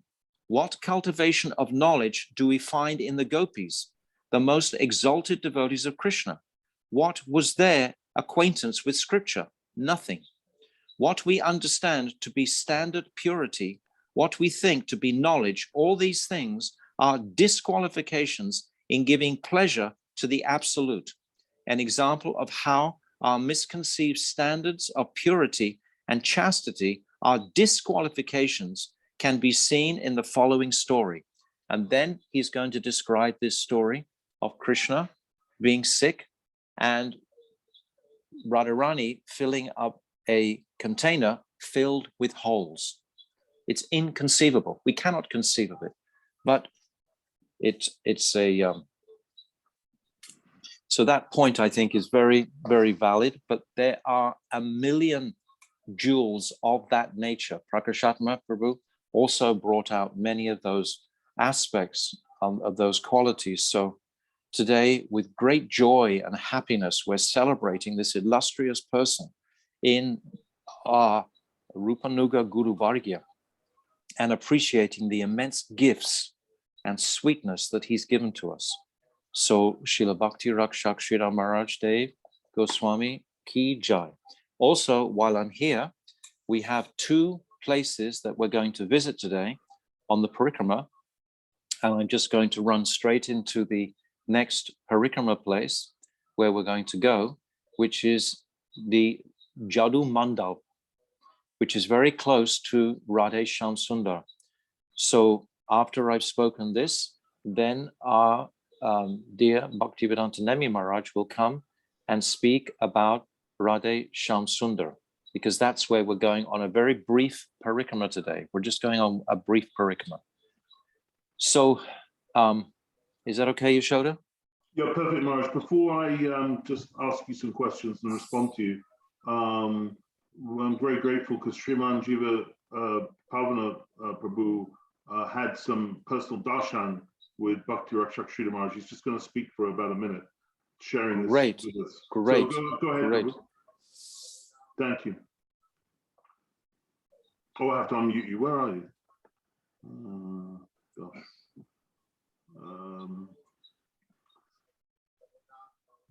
That's the problem about having to unmute people. I can't find them.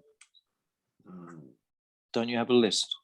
Yeah, I do, but it's a big list because there's lots of people. Isn't it in alphabetical order? Hare Krishna. Hey, Oh, there he's you there. are. He's unmuted. He's managed to do it himself. Fantastic. Well done. Go ahead, Where's his Prabhu. beautiful face? Oh, there he is. For the sake of brevity, I just offer my obeisances to our entire line of gurus and to all the participating devotees, etc. Just wanted to say that during the very, very turbulent time, when Jayatirtha was having his difficulties and Hansaduta had his difficulties, and devotees, senior devotees were in the habit of going to his Divine Grace Srila Sridhara Maharaj for guidance. I happened to be there, and there was a very, very passionate conflict between devotees that had gravitated to Sridhara Maharaj and senior devotees like Jayapataka Maharaj from ISKCON, taking place in front of Sridhara Maharaj. And I was just very quiet watching the whole scene and watching his Divine Grace. And Srila Maharaj, he throughout the whole thing, whenever anyone would turn to him for his response, in which was obviously a very large political battle like the Mahabharata between the two sides, his concern, he would continually say, go to Haribo, go to Haribo, go to Haribo, go to Haribo, before he would say anything. And whatever he said, he was simply trying to elevate everyone's consciousness. And I could see that his concern was for the disciples of Jayatirtha and Hansaduta and others for their faith, how everyone would deal with these, how it would affect his faith. He was appreciative of the devotees that had gravitated to him, but at the same time, he wasn't in their mood of like offending Vaishnavas for the sake of supporting him. And at the same time, he was showing respect to the representatives of ISKCON. And I could see that he was actually a zillion miles above the entire situation and simply trying to elevate and help everyone. And I just remember him constantly saying, go to Haribo, go to Haribo. And when he would say that under his breath before he would say anything, go to Haribo, it had an intense effect on me and washing my own consciousness and becoming free from the passion that was being created.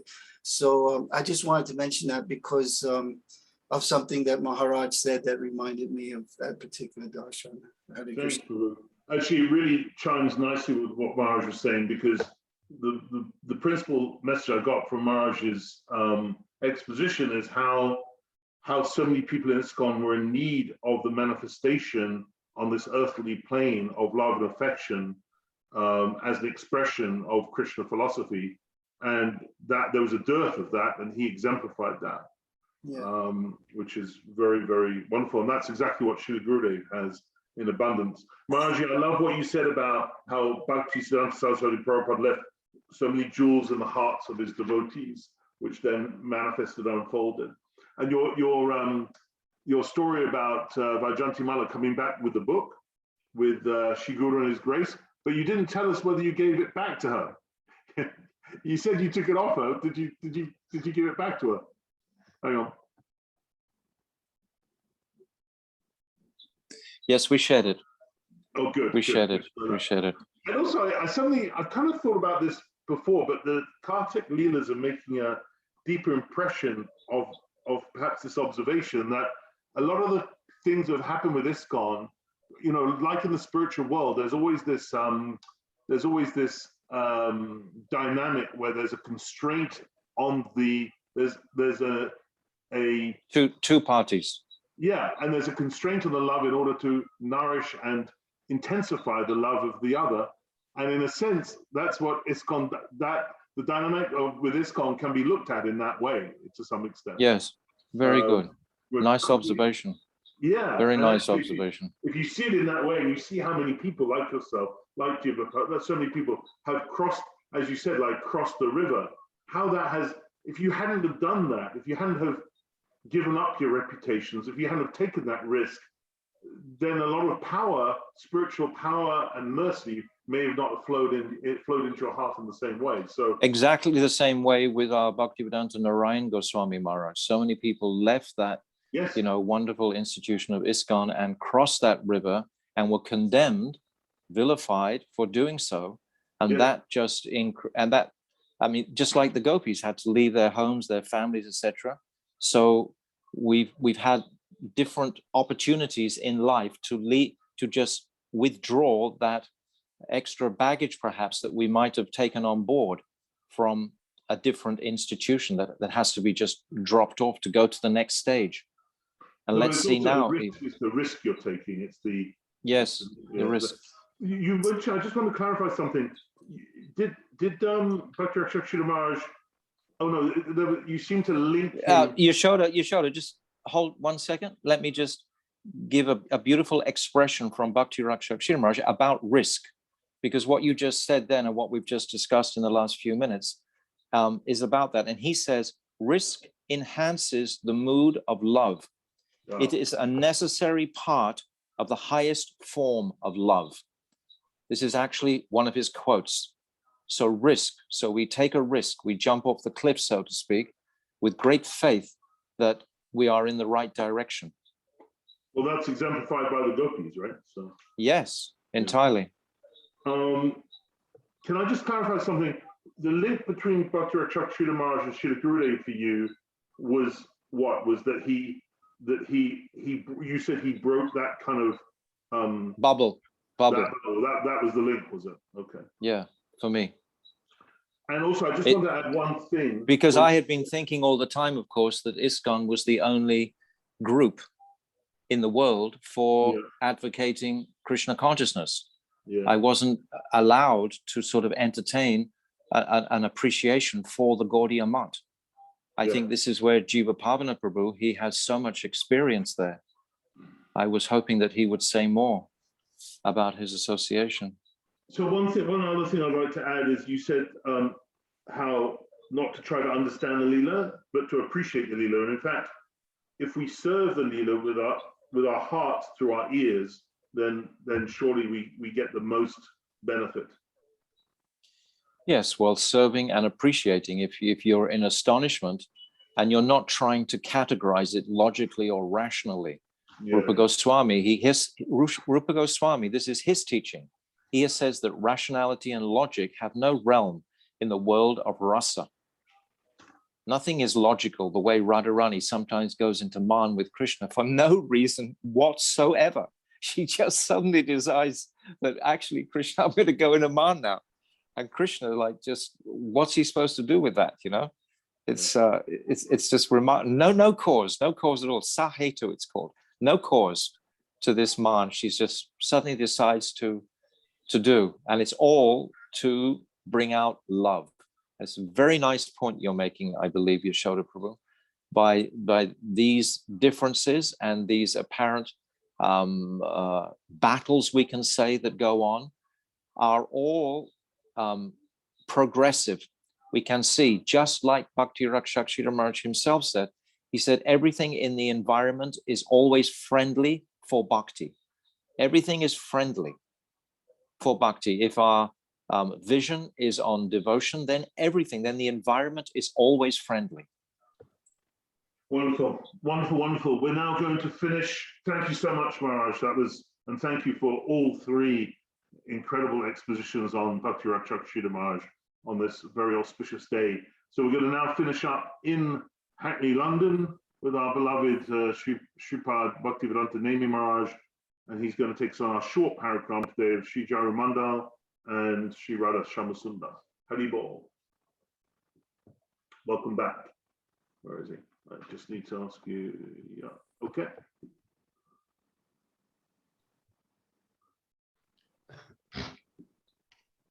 Yantirandasya Gyananjana Shlaka Chakshuran Militang Yena Tasmai Shri Gurave Namaha. Shri Gurudev ki jai, Shri Prabhupada ki jai, Shri Bhakti Maharaj ki jai, Shri Bhakti Raksaka Sridhara Maharaja ki jai. Hare Krishna. Just remembering Pujabhat Sridhani Maharaj's point about taking risk. So Shanaka Rishi told this story that somebody fell off a cliff and he's tumbling down the cliff, and somehow he manages to catch on to, there's a tree sticking out of the cliff. It's very, very fragile. And he's hanging on to this. And he's calling out in desperation, "Is there anybody there? Is there anybody there?" And then a voice says, "Yes, I am here. Just let go and I will catch you." And then he calls out, "Is anybody else there? Is anybody else there?" So this is like surrender, you know, we're looking for somebody else. Krishna's saying, just let go. Sarvadharma Parityajya Mame Kangshanam Bhaja. We're saying, is there anything else? Is there anything else? This is the risk of love. Jhadu-mandal, on the Parikrama path. So the pastime, there was one lady was grinding grains, morning and evening, day and night. And the grinding stone was going, kuh, kuh, kuh, kuh, kuh. But devotees or people, neighbors, they were complaining that you're spoiling our rest, you're spoiling our day, constant kuh, kuh, kuh, kuh with this grinding wheel. And she was praying to Krishna. She's a devotee. She's praying to Krishna. What should I do? And Krishna personally came and he put his foot on the wheel so she couldn't grind anymore. And he said, "Stop." She said, but what am I going to do? He said, "It's all right. I'm leaving my footprint on this grinding stone." Looks like we're going to get a picture. Yeah. So there's the grinding stone, and there's Krishna's beautiful footprint. He leaves his footprints in various places. Like, for example, there's that very moody place in Kamyavan on the top of the hill there. Krishna's footprint, the gopis used to go and worship. And in other places also.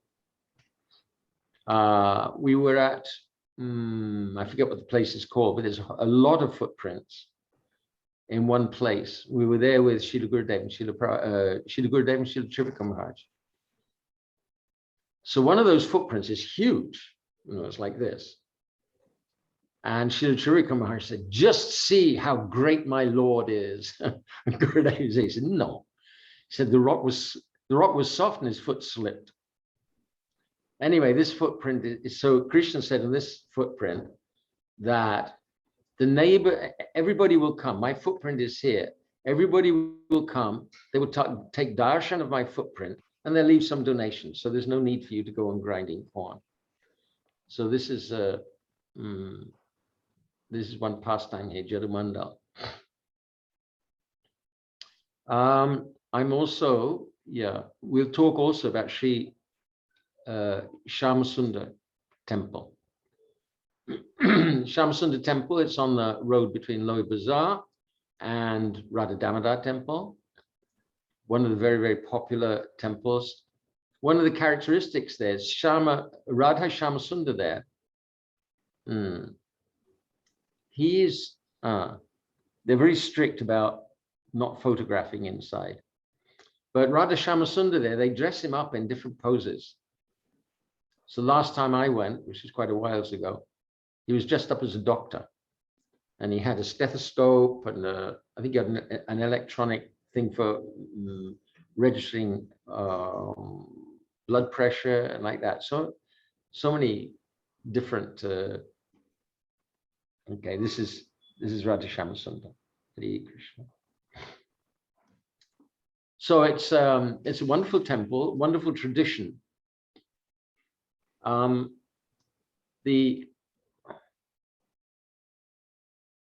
Hare Krishna. Gorgeous decorations, gorgeous dressing. Really, really, really beautiful, stunning. Looks like there's another picture coming up underneath as well. Yep.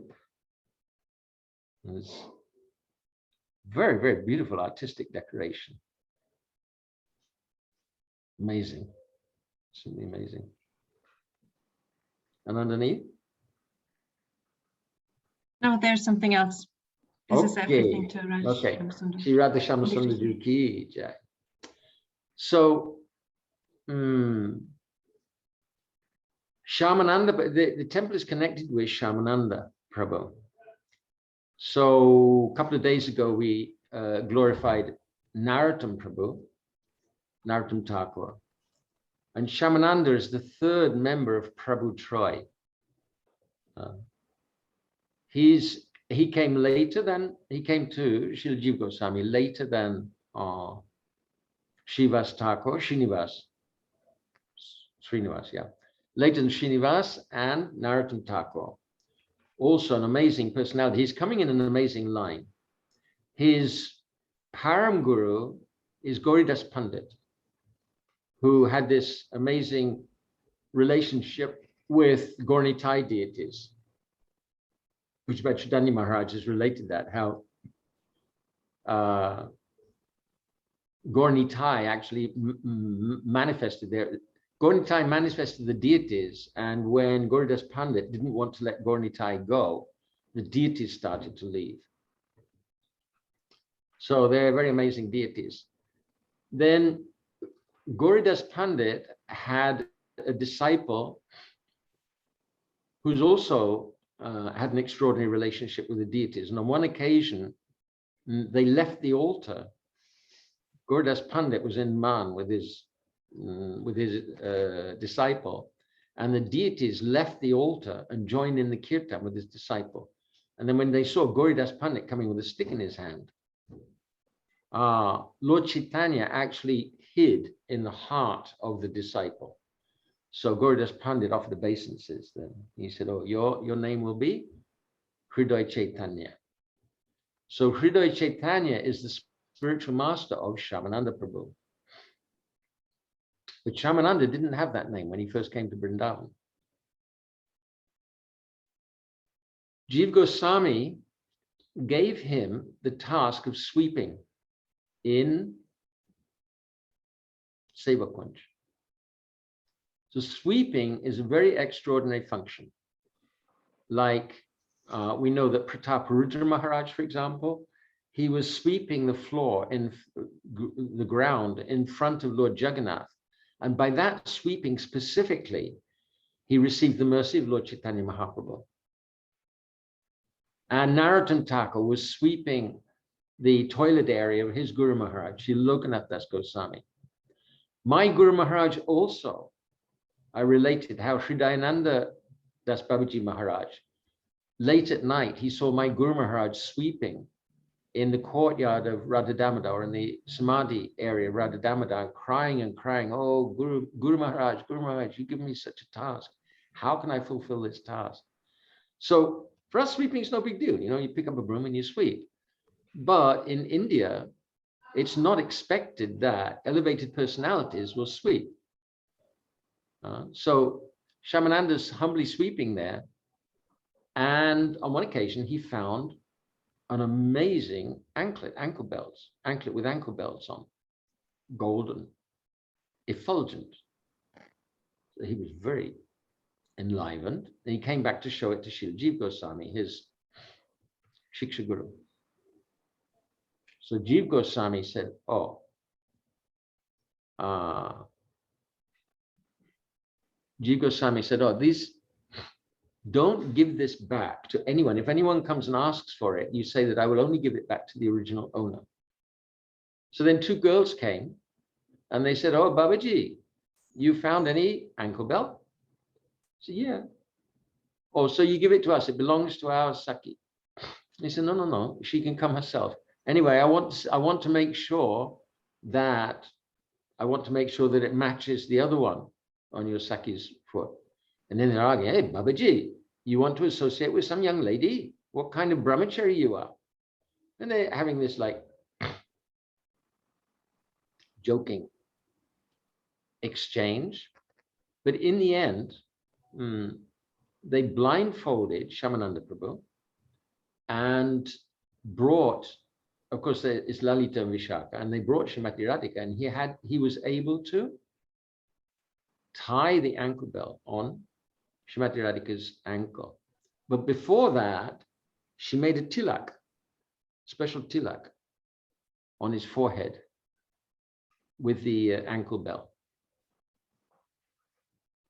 Then, either on that occasion or another occasion, she gave him a little deity of Krishna, black, Lala. And that deity is worshipped in Radha Syamasundara temple. Lala Lali. There's a Radha deity and a Krishna deity. But the Krishna deity is manifested directly from Srimati Radhika. So it's very special encounter. Shyamananda Prabhu, as far as I recall, his name was Dukhi Krishna Das before this incident. I can call it an incident. So he went back to Srila Jiva Goswami and he recounted what had happened. And Jiva Goswami saw the tilak, and he said, "Oh, your name should be Shyamananda." So Sham, Ananda means bliss. Now, when we were talking about the rasa dance, I mentioned Sandhi, the joining of words. So Shyamananda can mean somebody who gives bliss, Ananda, to Sham, but it also can mean someone who gives bliss, Ananda, to Shama. So Shama is Srimati Radhika. So Shyamananda means giving bliss to Srimati Radhika. Oh, and giving bliss to Krishna also. So after that, his Guru Maharaj, Sri Dayananda Goswami Maharaj, Sri Chaitanya Maharaj, he found out about this, and he thought that Srila Jiva Goswami had reinitiated his disciple. And he came and he was really angry. He saw the tilak and he was rubbing the tilak with his cloth to get rid of the tilak, and Shyamananda Prabhu was standing very, very humbly. And of course, the tilak wouldn't come off. So in the end, Sri Chaitanya Maharaj, he accepted the whole situation, and he became very happy that his disciple had advanced in this way. Shyamananda, afterwards, he went with Narottam Thakur, Srinivasa Acharya, and they took the Goswami's books in a cart to Vraja-mandala, and they distributed the books there, the devotees there, they copied the books, distributed the books, and then all 3 of them got together and they organized the first big Gaura Purnima festival, and that we described already. In the courtyard of Radha Syamasundara temple, there's the cave where Shyamananda Prabhu performed bhajan. I only found that recently, saw it recently. So you can go down, it's quite deep down. Many of our acharyas actually performed in bhajan in caves. Bhugarbha Goswami, whose samadhi is in Radha Damodar. Sanatana Goswami, he performed bhajan in a cave, deep cave in Gokul Mahavan. And Raghava Pandit also behind Govardhan, behind the Rasastali there in Govardhan. There's a cave there. So Shyamananda Prabhu was performing bhajan there. His samadhi, there's just over the gully there, and just slightly down towards Radha Damodar, there's a place there Nupur Praptastali. So this is celebrated as the place where Shyamananda Prabhu actually found that Nupur, and his samadhi is right next to that Nupur Praptastali. So Shyamananda Prabhu, he's a great preacher, and he spread Krishna consciousness very, very widely. So this is one great personality connected with Radha Syamasundara temple. And another great personality is Srila Bhakti Raksaka Prabhu, whose deities are worshipped there. So Srila Vishnu Chakravarti Thakur, in his old age, received a message from Rajman Singh II of Jaipur. Rajman Singh I had taken the main deities to Jaipur, including Govindaji. I don't know, either he wanted to put Radha on the temple with Govindaji, or they'd already put Radha on the temple with Govindaji. In any case, there was a group from South India, they were Vaishnavas also, but they were protesting that you can't put Radha on the altar with Govinda because there's no mention of her, Radha, in the Srimad Bhagavatam. So if you're going to worship anyone with Govinda, it should be Rukmini. Now, of course, for Gaudiya Vaishnavas, the idea of worshipping Rukmini and Braj Govinda on the altar together, it's Maharasa Bas. Rukmini is Krishna's queen in Dwaraka, the most senior queen, and she worships Krishna in some awe and reverence. In Sakya Ras, they're married. Whereas Govinda, he associates with the gopis, and especially with Srimati Radhika, in Parikrama Ras, which means that the mood is of paramour. Means that the gopis appear to be married to somebody else, and they're associating with Krishna as though they're associating with Upapati, means beloved rather than with husband. And they're not worshipping Krishna in awe and reverence. They're not conscious of the fact that Krishna is the supreme personality of Godhead. He's their supremely delightful, beautiful, loving, funny, expert, beloved. So it's a completely different mood. So Rajman Singh II sent a message, urgent message to Srila Vishnu Chakravarti Thakur that please you come and refute the arguments of this group of Vaishnavas, Southern Vaishnavas. Srila Vishnu Chakravarti Thakur was not in a position to accept the invitation. He was in advanced age and he was deeply absorbed in bhajan. So he sent Baladevi Vijayabhushan Prabhu. Baladevi Vijayabhushan Prabhu is his Shiksha disciple. He actually, initially, he received Diksha in the Madhvacharya's line. But later on, he met one Gaudiya Vaishnava who converted him, as it were, and then he came to Vrindavan and he met with Srila Vishnu Chakravarti Thakur, and he accepted Srila Vishnu Chakravarti Thakur as his Shiksha Guru, and he accepted the Gaudiya principles as his own. So Srila Vishnu Chakravarti Thakur sent him and one other devotee to a place just outside Jaipur, rocky, rugged, barren-looking place. So they had a debate there, and Srila Baladevi Vijayabhushan Prabhu, he answered the challenge of the Southern, that you're saying that Radha's name is not mentioned in Srimad Bhagavatam, but it is mentioned, and he pointed to this verse, Anaya Radhitanu Nam. There, Shukadev Goswami, generally, he could not utter the name of Srimati Radhika, because otherwise he might have gone into samadhi for so many days, and then Srimad Bhagavatam wouldn't have manifested. So, but that verse there, Anaya Radhitanu Nam, it's taking place in the midst of the most sacred, most advanced, most confidential pastime. This gopi, Radha, she's worshipping the supreme. She is the most worshipping and the most worshipable also. So he pointed that out. And then secondly, he pointed out that Srimati Radhika is specifically named and described in other Puranas. So there's no question of saying that it's not Galta. Thanks, yeah. They're meeting at a place called Galta. So it's not legitimate to say that you can't worship Radha with Govinda. She belongs with Govinda. So the Southern Vaishnavas, they said, as far as I recall, it's a Ramanandi group.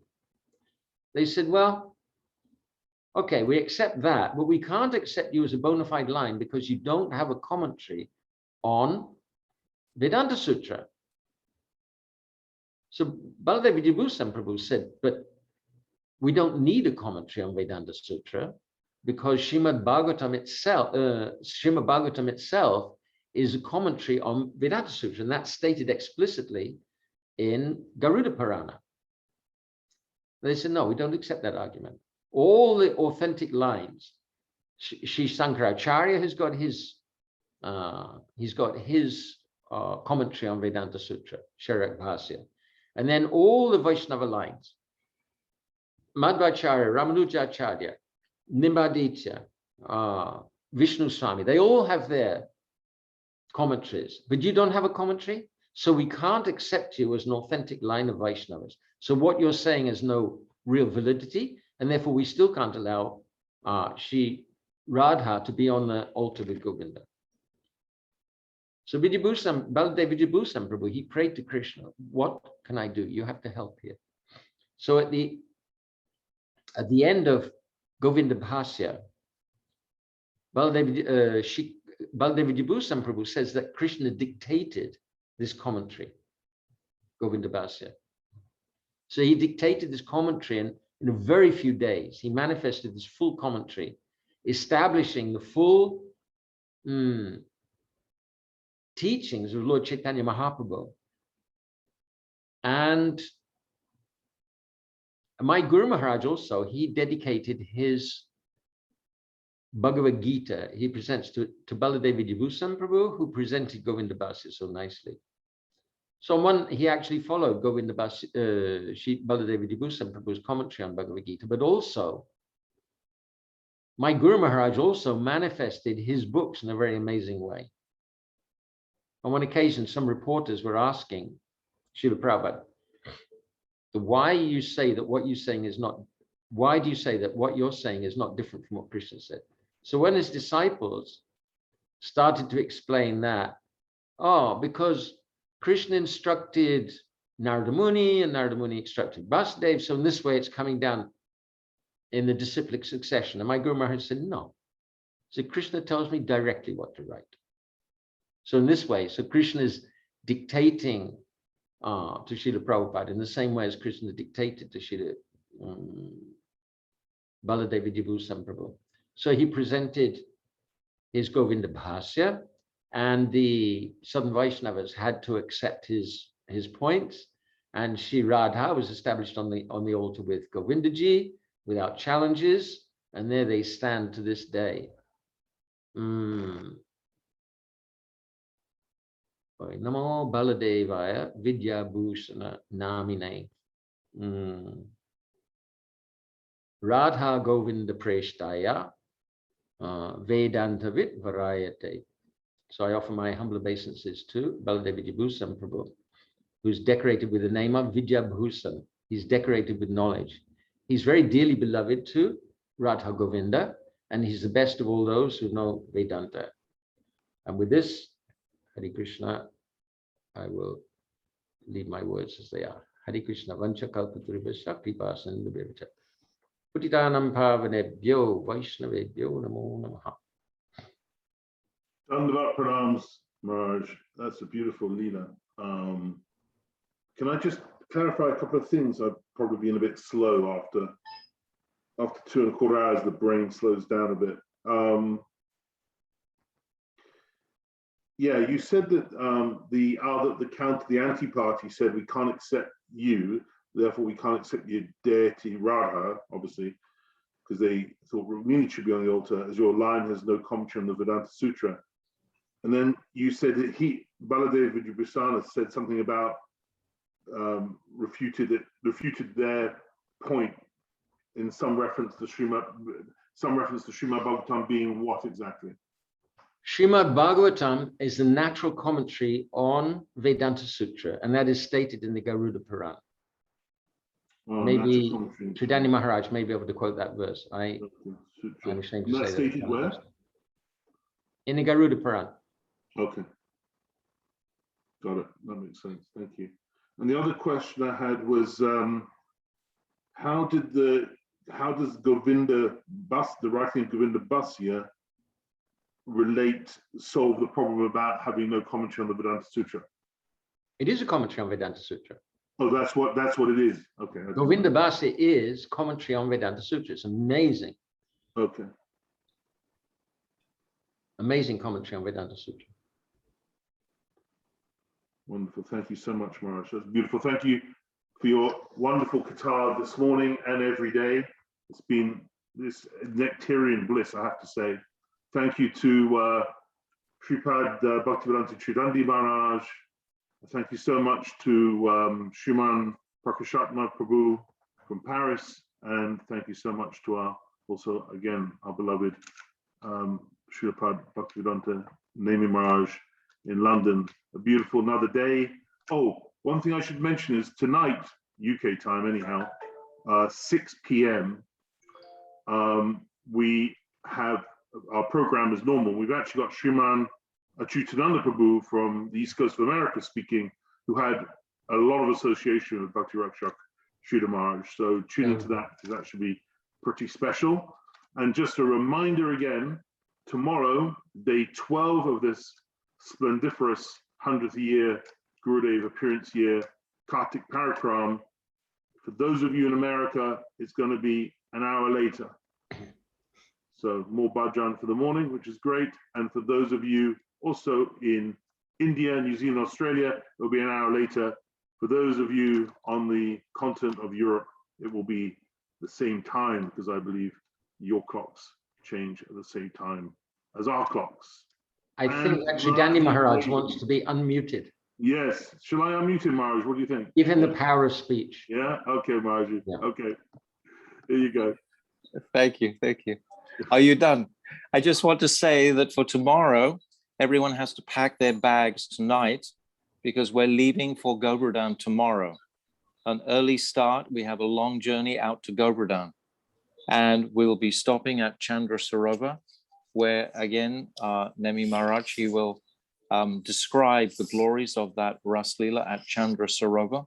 And then we'll come to our temple, Giridhari Gaudiya. This is a big change, Yashoda. That's why I jumped in front of you there, just to emphasize the fact that we're shifting tomorrow, not only time-wise, but remarkably, how do you call it? Place-wise? There's another word. It's on the tip of my tongue. Yes, like that also. Serendipity. It's like, we just happen to be going, changing time and changing location totally. We're all going to be living in Giridhari Govardhan for the next 2 weeks. So probably that's not the right word I was thinking, but it is quite remarkable that we're shifting, and at the same time, the time zones are shifting. So we can prepare tonight, pack up bags and be ready for the buses tomorrow. And for the and at Govardhan, I'll begin opening out the Damodarastakam Leela. This will be our regular Hari Katha when we have an opportunity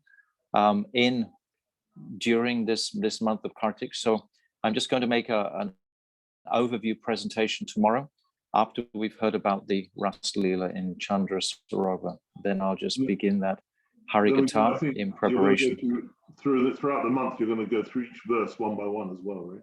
Yes, we're going to cover all the verses on the various days, like Ekadashi is the day after that. So we'll have some time then too. So that's our program. So if everyone can get themselves in gear for Govardhan tomorrow. Thanks, Maharaj. Before we go to Kirtan, I think Madhuri wanted to say something. So wait, tomorrow's the 31st. Do you change on the 31st or do you change on the 1st? Are you talking about the time or the location? The time. Tomorrow, the 31st. So you change on the It's 31st. during the night. It's like 2 a.m. or something, right? At 2 a.m., the clocks go back to 1 a.m. So you basically have the same hour. I don't know what happens to the Ashtakali Alita because you end up having the same hour twice. Yes, 2 o'clock. So that Pretty means ecstatic. that, does that happen tonight or tomorrow night? No, it happens tonight at 2 a.m., i.e. tomorrow morning at 2 a.m. Okay, got you. Okay. In America. No, that's the point. It doesn't happen in America. So to avoid any confusion, I'll repeat. The clocks change in UK and Europe 1 hour back. They don't change in America and they don't change in India. They don't change in Sydney. They don't change in Auckland, okay? So therefore, if you are anywhere you are in the world, it will be 1 hour later. Everything will be 1 hour later. Okay. So our whole Zoom is operating on UK time, correct? London time, correct. London time, yes. Okay. No comment. I'm not good with maths. Absolutely. Let's move to our beloved Sriman Manash Prabhu, who I can't see, but I've allowed people to unmute themselves. So Prabhu, if you're online, please jump in. I don't think he's here for some reason. Ah, he is. Oh, wonderful. There you go. Haribol, can everyone hear me? Yes, pretty well, actually. Okay. I don't know. 1 second. I'm trying to turn on my video. It's not. I don't know why it's not. You're a little quiet, actually. A little quiet. A little quiet. Okay. How about now? Is it better? That's good. That's good. Yeah. That's better. Yeah. Okay. 1 second. Okay. Can you see me now? Haribol, Dandavat Pranams. Dandavat Pranam Maharaj. Everyone.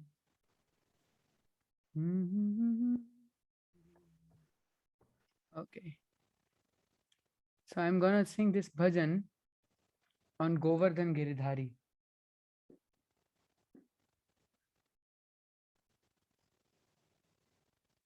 One second, Prabhu. Take your time, no problem. Oh, while you're doing that, I actually forgot to thank one person. Well, actually many people. I wanted to thank everybody for attending in such great numbers. I know Srila Gurudeva is really happy with the attendance, and without your Shravan, there'd be no kirtan. So thank you so much, everyone who's attending every day. And please do spread the word and bring your friends and family in as well. Haribol. All right, I'm here.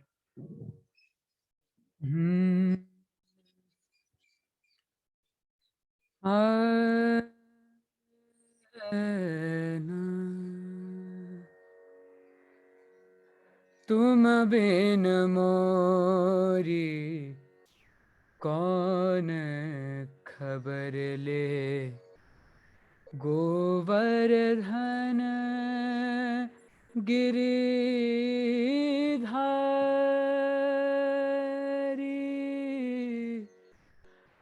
Govardhan Giridhari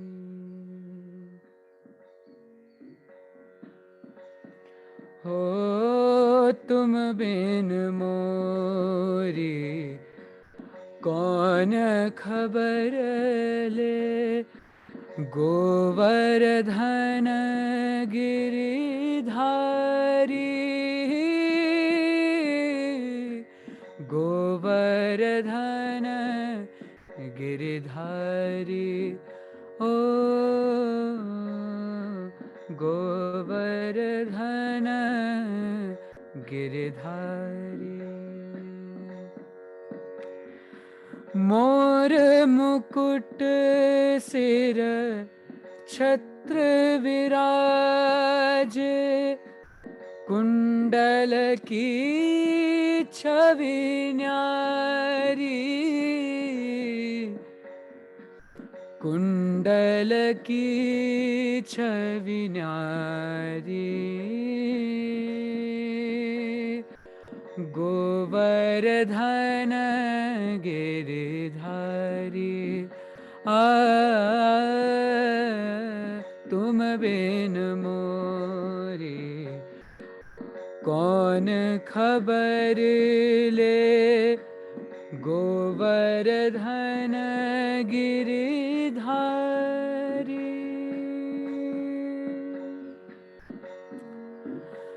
हो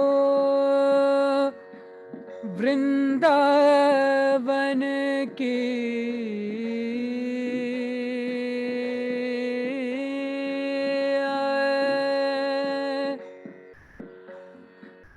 वृंदावन में धेनु चरावे, वृंदावन में धेनु चरावे, वंशी बजाए गिरिधारी,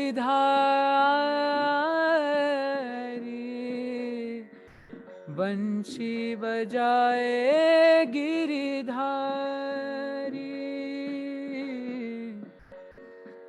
तुम बिन मोरी कौन खबर ले, गोवर्धन गिरिधारी, गोवर्धन गिरिधारी, गोवर्धन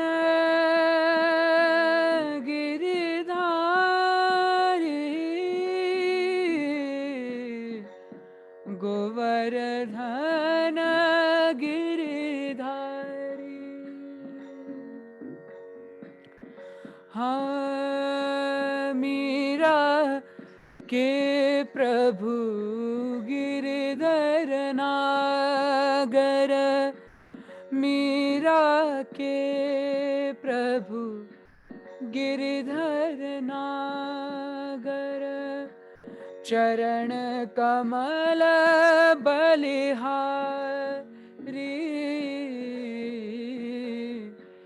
चरण कमल बलिहारी। हो तुम बिन मोरी कौन खबर ले, गोवर्धन गिरिधारी,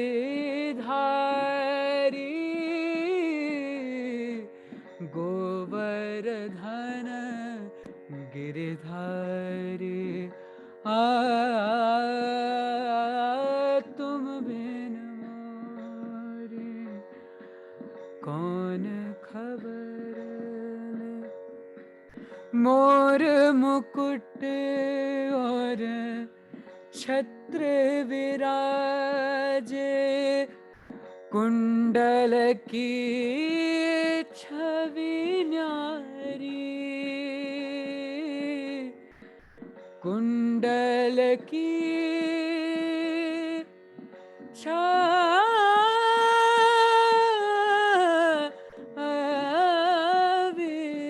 न्यारी,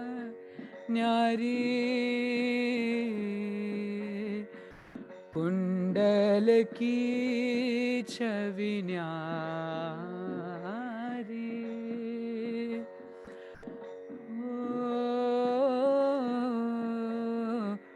गोवर्धन गिरिधारी,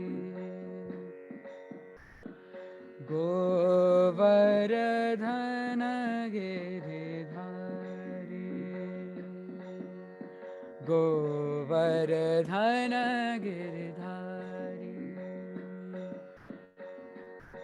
हो जय गिरिराज जय गोवर्धना, गिरिराज जय गोवर्धना, जय गिरिराज जय गोवर्धना, गिरिराज जय गोवर्धना, जय गिरिधारी जय गिरिधारी, गिरिधारी जय गिरिधारी। जय गुरुदेव जय गुरुदेव, Jaya Gurudev, Jaya Jaya Gurudev, Jaya Jaya Prabhupada, Jaya Prabhupada, Jaya Prabhupada, Jaya Jaya Prabhupada. Hari Bol, Hari Bol, Hari Bol, Nitai Gaur, Hari Bol. Gaur Premanande, Hari Hari Bol. Srila Gurudev ki, Srila Prabhupada ki jai. Guruji, thank you so much. I know the devotees are getting a lot of joy and relish from your katha, and it's I think it's very beautiful, very important, the kirtan at the beginning and the end, because it gets us into the mood, and it also somehow infuses everything we've heard, helps us absorb it. It's it's a really important part of the whole process of Harikatha. So thank you so much. Haribol, everybody. Everyone now is free to unmute themselves and let the cacophony ensue. Haribol. See everybody tomorrow.